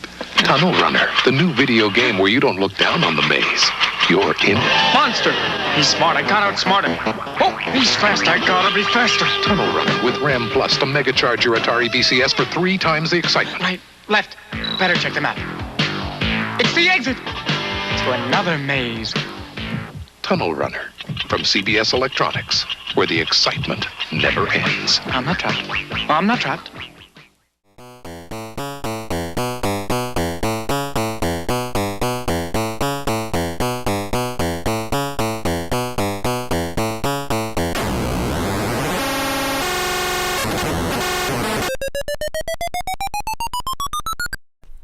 There are two types of Atari games for the Atari 2600.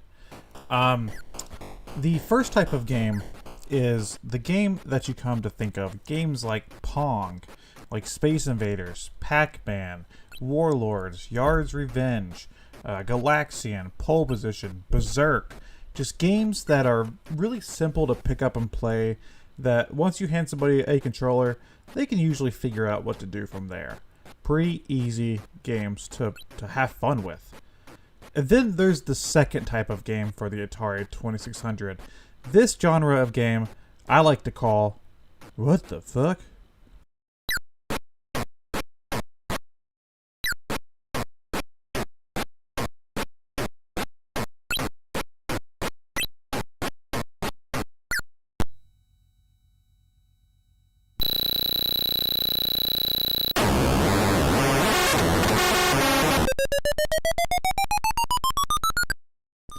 Now, being a what the fuck game doesn't mean it's bad. It just means when the first time you see the game, your brain's probably going to say, what the fuck? And that's what I thought the first time I saw Tunnel Runner.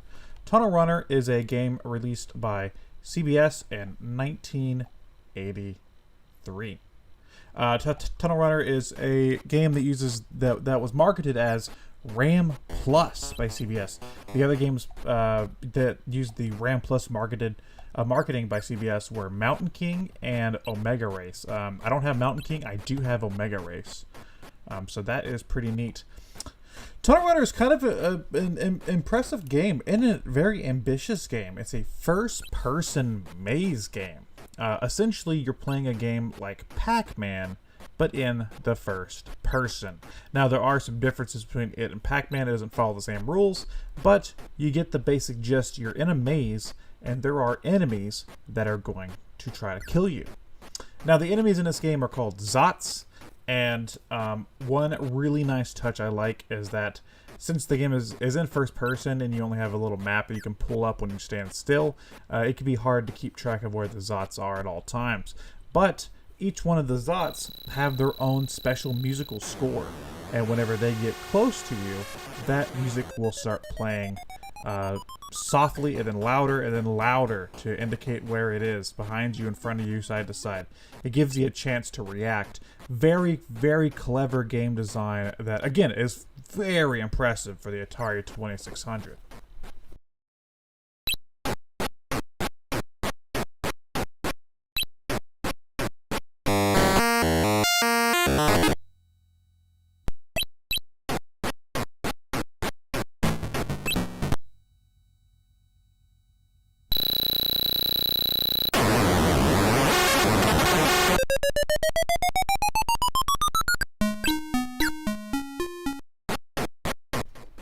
So what is your goal here in Tunnel Runner?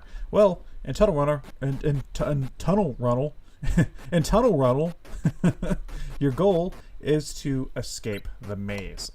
You want to collect the key and get the fuck out of there. The key on each map looks like a triangle. In the earlier stages, it'll tell you where it is when you pull up your map, and it'll look like a triangle on the floor. Later on, it might not tell you where the key is on the map. You just gotta find it for yourself, but it'll always be a little triangle glowing on the floor. Once you find that key, you find the door that has the arrow pointing up. The single arrow pointing up means that you're moving on to the next stage, and you get the fuck out of Dodge. And you move on to the next stage and keep your game going. There are other doors you can find. There are doors that will take you back a stage. You probably don't want to go back a stage since you're trying to go forward a stage. And there are doors that will randomly warp you to a random spot on the map. So there is some decoy doors there that you want to try to avoid. You're really trying to get out of the maze as quick as you can. Try to get those keys and get the fuck out of there. Now there are 2 game modes. Game 1 is the game is pre-built. The mazes are already made. You know what the mazes are going to be if you played it. Game 2 is randomized. So that's really neat, like a roguelike game back in 1983. So all you roguelike fans, here's the originator. It's probably not, but here's a game for you to sink your teeth into, right? Tunnel Runner.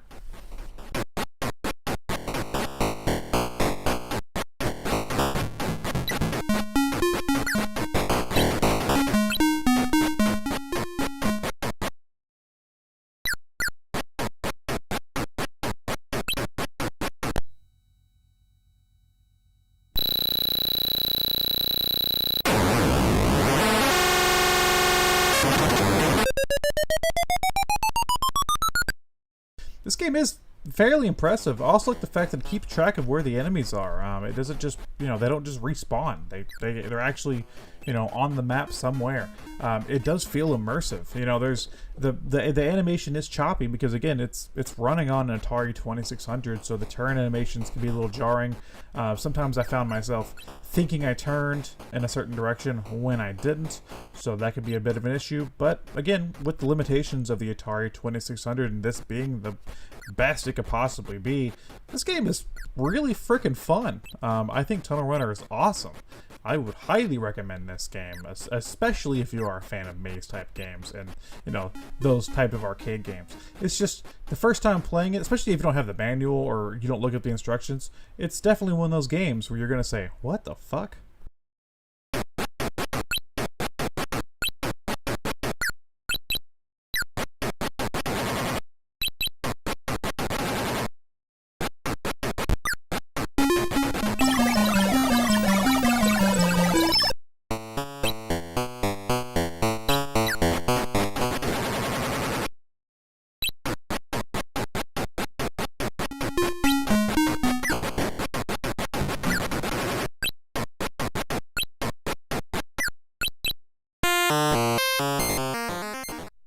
Put on your flippers, grab your snorkels. It's time to play Aquaventure.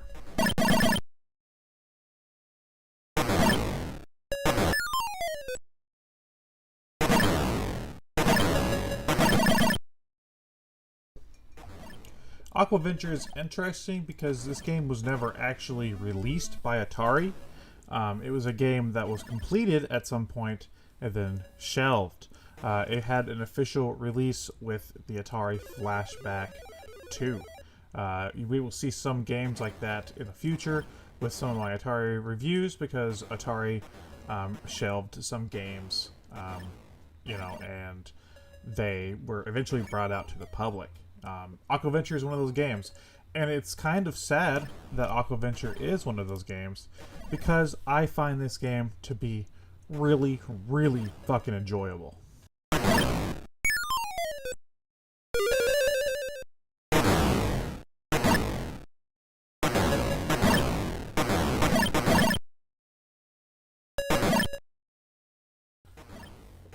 Aquaventure is one of those very simple high-score based Atari games. The premise is that you're a scuba diver looking for treasure, and you are to go to the bottom of each screen, traversing however screens you need to reach the treasure, and then bring the treasure back up to the mermaid at the top of the screen. You also have an air gauge. You're going to run out of air, and you have fishies that you need to avoid. You can shoot the fish, but if you shoot the fish on your way back up, faster fish will take their place. So it's more like a risk versus reward for those points, if you're playing for points. Which, if you're playing an Atari game, you know, points is kind of like the point. No pun intended.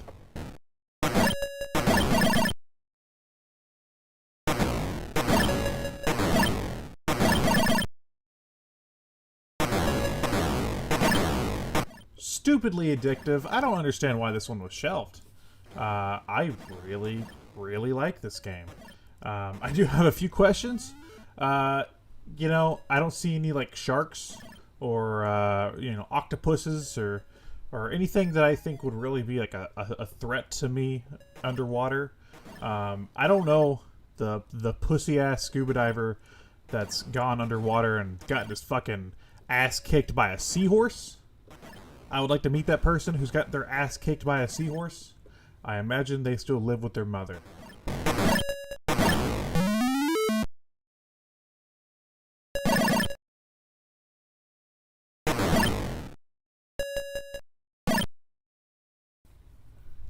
Aquaventure is a very addicting game that I would highly recommend. I'm actually playing it here on the Atari Flashbacks Volume 3 on the PlayStation 4. If you didn't know, they had a third volume of the Flashback collections. And I'm going to be reviewing a few games off that collection because I was playing it the other day and I sort of felt like, I don't know, reviewing a few of the games. So in the coming weeks, I will have a few reviews coming out from that collection.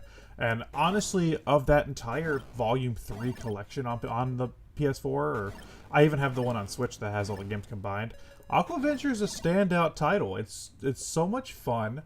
It's such a simple premise, and each round you have to go deeper and deeper into the ocean, making it harder and harder to return to the top. It's a very fun game that I just don't really understand why Atari didn't bring this one out. I need to do more research into that. Maybe it came out maybe it was in development during like the video game Crash or something. I'm not entirely sure, but they really, I think they missed an opportunity here because Aquaventure could have been a star of the 2600 scene. I think you can get like homebrew cartridges of this game if you are playing on the original Atari 2600. So get yourself a cartridge if that's the way you play. If not, it's available on a ton of Atari collections, or you can emulate it like a dirty pirate, which is fitting because pirates sailed the ocean blue. And in this game, you're in the ocean getting your ass kicked by seahorses. Seriously, who the fuck gets their ass kicked by a seahorse?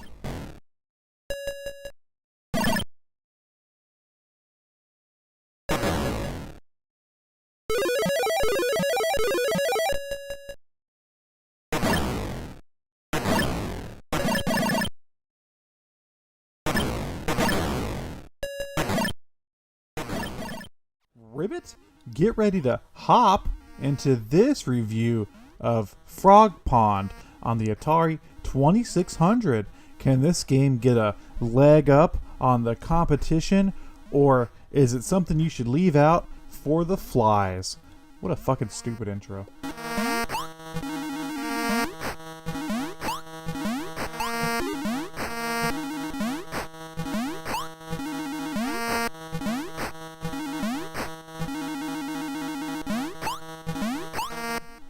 Frog Pond on the Atari 2600. If you haven't heard of this game, don't be surprised because Frog Pond was never actually released. We got another one of those games. Last time I did Aquaventure.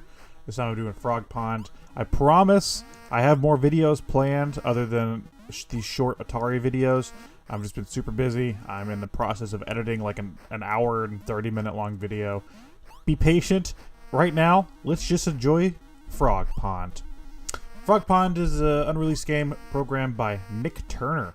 Nick Turner also programmed games like Demons to Diamonds, which I did a review on a long ass time ago, back in like 2017, I think. I've been doing Atari reviews for a bit now. Frog Pond is an obvious clone of Frog Bog, which was an Intellivision game, I believe. Let me double check that, but I believe I'm right on that front. Yes, it's a Mattel game, Frog Bog, for the Intellivision. Also, Frogs and Flies is the Atari version of Frog Bog. Frog Pond was being created by Atari, and you play as a frog, and you're on a pond. The point of the game is to eat as many flies as possible. It's just like a high score chase style game. It was really meant for, like, I guess families or like a younger audience. But this game was never released. It was shown in 1982 in Chicago. It was actually shown at a CES in Chicago, a demo was. And it was actually reviewed in December of 1982 in an issue of Video Game Illustrated. But the game never came out. Well, that's strange. Why didn't the game come out? Why didn't Frog Pond ever come out to the Atari? Frog Pond was canceled because Nick Turner wanted to expand the game to, I guess, an 8K cartridge, and Atari refused to spend the extra money adding more memory to the game, citing that the game likely wouldn't sell well and the game was canceled. Thus is the fate of Frog Pond.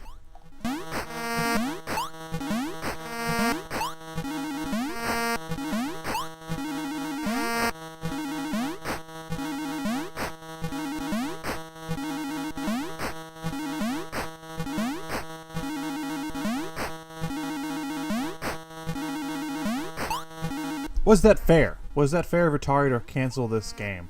You know, I don't know. I mean, this game is pretty fun for what it is, but I don't know if I could have seen Frog Pond being one of the hit Atari games. I think maybe Frog Pond is just a little too simple to really carry a lot of weight. There's not really a lot of, you know, going on in terms of modes and such. There is a two-player aspect to the game, but it's kind of just a really flat, simple concept that maybe they were right. Maybe they were right in actually canceling this one. Maybe it wouldn't have sold well for the company. I'm playing this off the Atari Flashbacks Volume 3. Yes, that exists. And, you know, it's a welcome addition to this collection. It's a game that I do pop on from time to time just to play around for a minute and have some fun. I like this game. I mean, it's simple and easy to play, and the frog jittering around that log always cracks me the fuck up. Super, super funny. Just maybe not the best Atari game out there. There's plenty of reproduction cartridges you can find on the internet if you want to actually own a copy of Frog Pond. But this is a case unlike Aquaventure. Aquaventure, I saw that game and really wondered why Atari would cancel it. Like, Aquaventure was great. Frog Pond, I could easily see why they would cancel it. There's not a lot to it, you know. Maybe not the best game programmed for the console. Not bad though. It's just kind of like middle of the road. If you like your frog games, there's plenty of frogs already on the Atari. You can play Frogger. You could play Frogger 2 3 Deep, which I need to review that game sometime.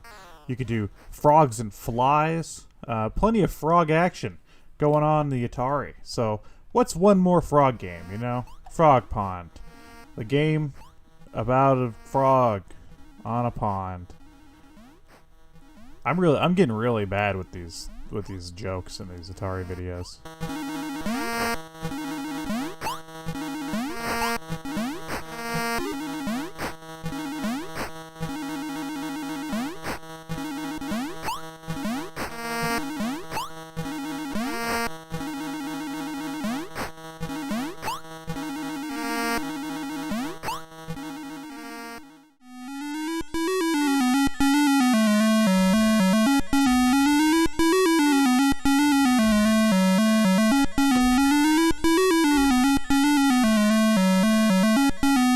I hope you enjoy this song, because it's in the entire game. Welcome to my review of Pengo for the Atari 2600.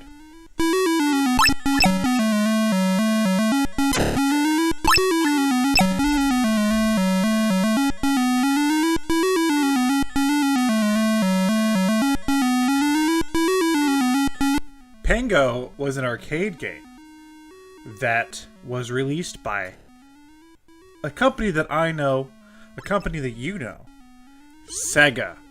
This game was released in 1982, the original arcade version of Pengo. It was a game where you played as a penguin, and you have to push blocks of ice to crush snow bees? That's what the enemies are called, snow bees. Like snow bee or snow bees. They look like moles to me. I like to imagine they're moles, but apparently they're snow bees. Pengo is a pretty simple little puzzle game. Not even a puzzle game, it's like a puzzle action game.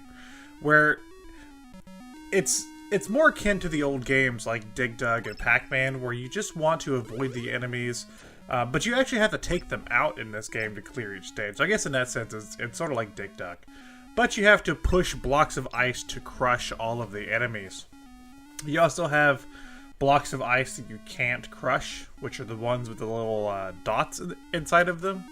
And the snow bees can dig through all of the ice except for those that you can't, like, crush up. So you want to strategically try to take out all of the enemies with the blocks before they have a chance to spawn more enemies, because they will spawn more enemies, and if you don't act quick, this game can get pretty challenging.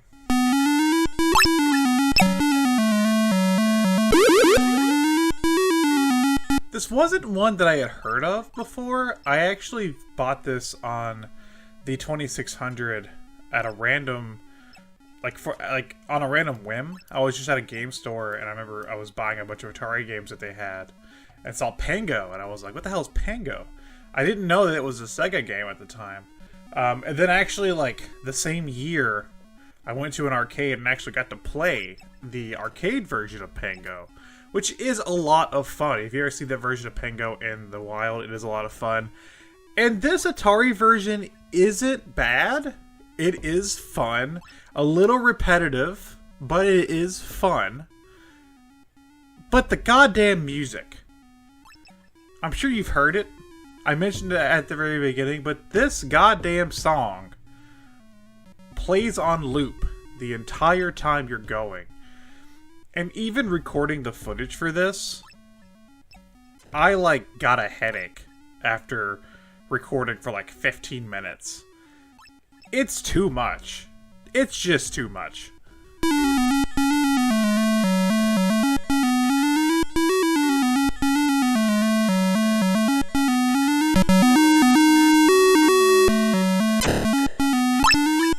But in terms of Atari 2600 games, this game is simple enough to fit right in with the rest of the library. It's not an arcade game that's too ambitious to work on the Atari 2600. I think this game works very nicely. The sprites are cute, the game is recognizable, and the game's a lot of fun. I just wish, they either toned down that song or, like, tried to maybe only play the song during, like, the in-between parts where it shows your score and stuff, and just have silence the rest of the time, because most Atari games just have, like, ambient silence, because the Atari couldn't handle doing, music. And this is what I'm talking about here. Some games had okay music, but this is what I'm talking about for the most part, is that this game obviously just has a few seconds of a loop, and it plays over and over, and it drives you goddamn crazy.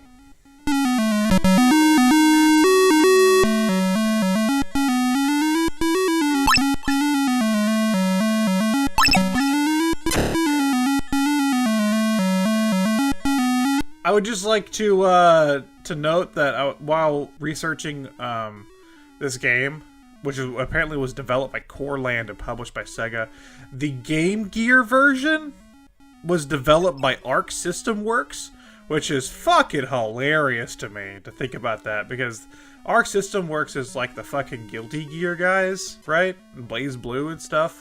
So I'm thinking about like Pengo in one of those fighting games. I would pay to see that. Apparently, this game was also on the Atari 5200 and Atari 8-bit home computers like the Atari 400 and 800. Of course, the Game Gear also got a version, and is an arcade version. But this is the 2600 version. I think it is a good version. Just put your TV on mute because it will drive you a little insane.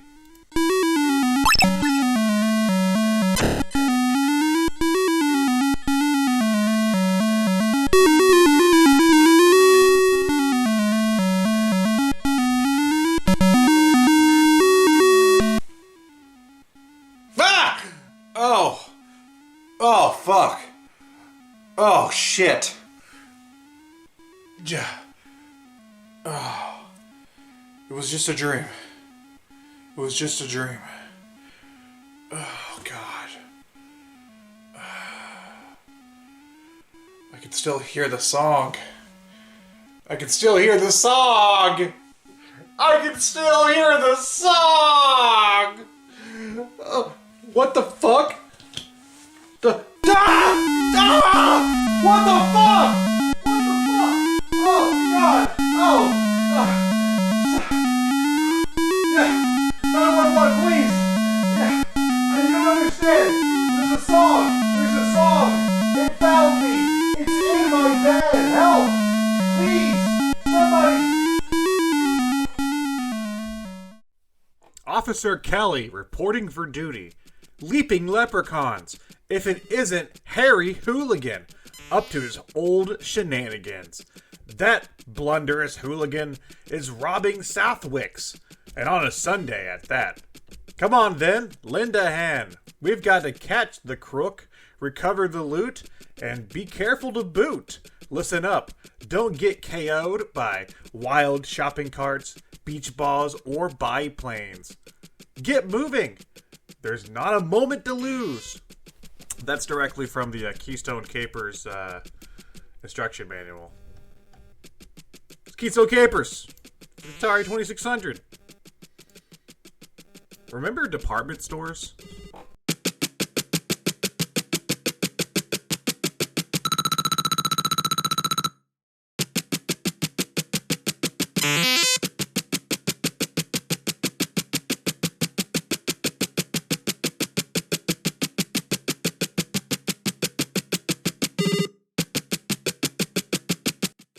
Keystone Kapers for the Atari 2600 is a game published by Activision. That's right, Activision. I'll say it again, Activision. You know Activision as the company today that makes Call of Duty and other things like Call of Duty. And they own Blizzard and Call of Duty. But Activision, during the Atari 2600 times, back in the day, back in the good old year of the 80s, they were a different company. See, Activision was actually formed by former Atari staff who got tired of not getting credit for their games and moved away from Atari to form Activision, making games for the Atari 2600. Keystone Kapers is one of those games, developed by programmer Gary Kitchen. You may know Gary Kitchen because he's worked on some other games. One of them actually involving the kitchen, pressure cooker for the Atari 2600. I guess it's quite literally in his name, right? But he also works on some Commodore 64 games like Ghostbusters, some NES games like Battle Tank, Boy and His Blob, Treble and Blobonia, see that 5 times fast, and some of the shitty Simpson games on there, and Super Nintendo like Super Battle Tank. Dude's been around for a minute, and this is... From what I see on his portfolio, I think this is my favorite game from Gary Kitchen.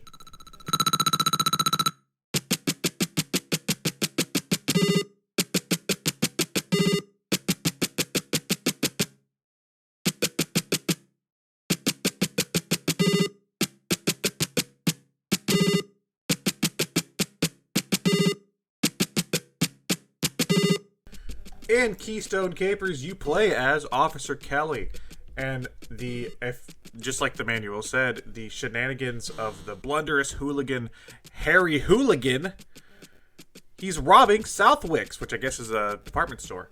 Your job is to catch him. It is an action platform run and jump game. There's not really a lot of platforming, but there's a lot of running and jumping and ducking. Your goal is to make it up the department store, dodging obstacles, and catching Harry before he gets away with the loot. Each round gets faster and faster, harder and harder. If you hit an obstacle, it actually detracts from your timer. That's very cool. You do have lives, but they're all based on if you fail the timer. So, if you get hit by an object once, you might still make it through the stage, but you're going to lose a few seconds off of your timer up top. But if your timer runs out, then you'll lose a life. This game's awesome. I really like Keystone Kapers. I've been playing this game for a very long time, and I'm very happy to be reviewing it today. I don't know why it took me so long.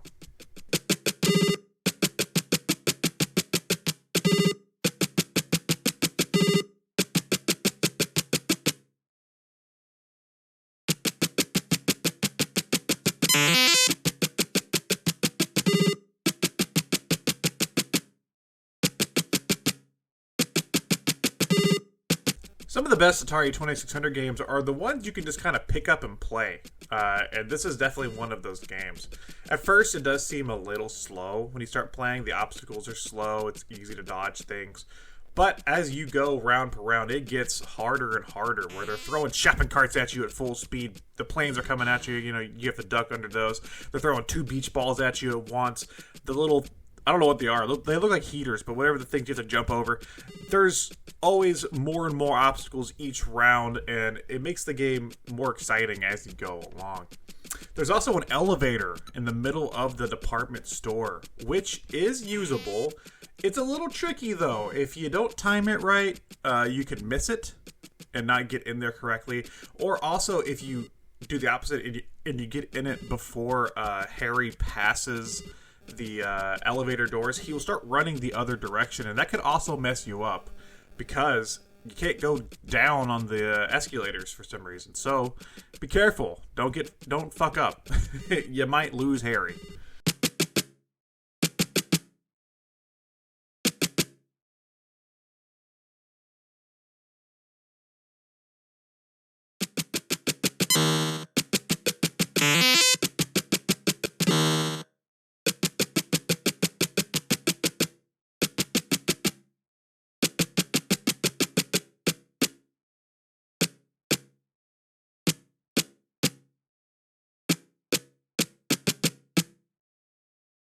There's not many platform games on the 2600. I can only think of a handful of other ones, like Activision's own Pitfall, of course. We all know Pitfall, or hopefully you know Pitfall. Or I think Mountain King is a good example. There's not too many in this genre. So Keystone Kapers is very unique for its time. And it's a game that I definitely have played a ton of. I used to play this all the time on the Activision Anthology on the PS2 with my parents, which in that version, you got to hear some great music in the background. Some great 80s music. So if I could play 80s music for you to give you my childhood experience, I would. But YouTube doesn't like that, so I'm not.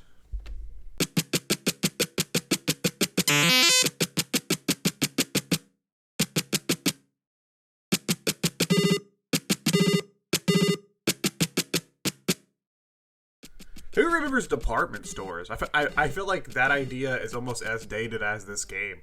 A game from 1983? Yeah, a game from 1983. Department stores. Man, that takes me back to like my great-grandmother giving me a J.C. Penney catalog. And like, or it was a J.C. Penney or Sears. I want to say it was J.C. Penney. And asking me to like circle the things I wanted.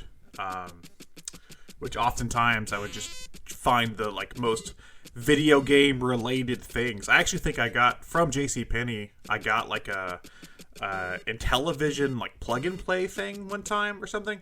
But yeah, I would just go through the catalog and like you see all the pictures of like, you know, kids and their toys, and then like the next page is like lingerie, and then the next page is like gun cabinets or something. Back before you could just buy everything online. Thanks, Jeff Bezos. You killed the department store. You asshole.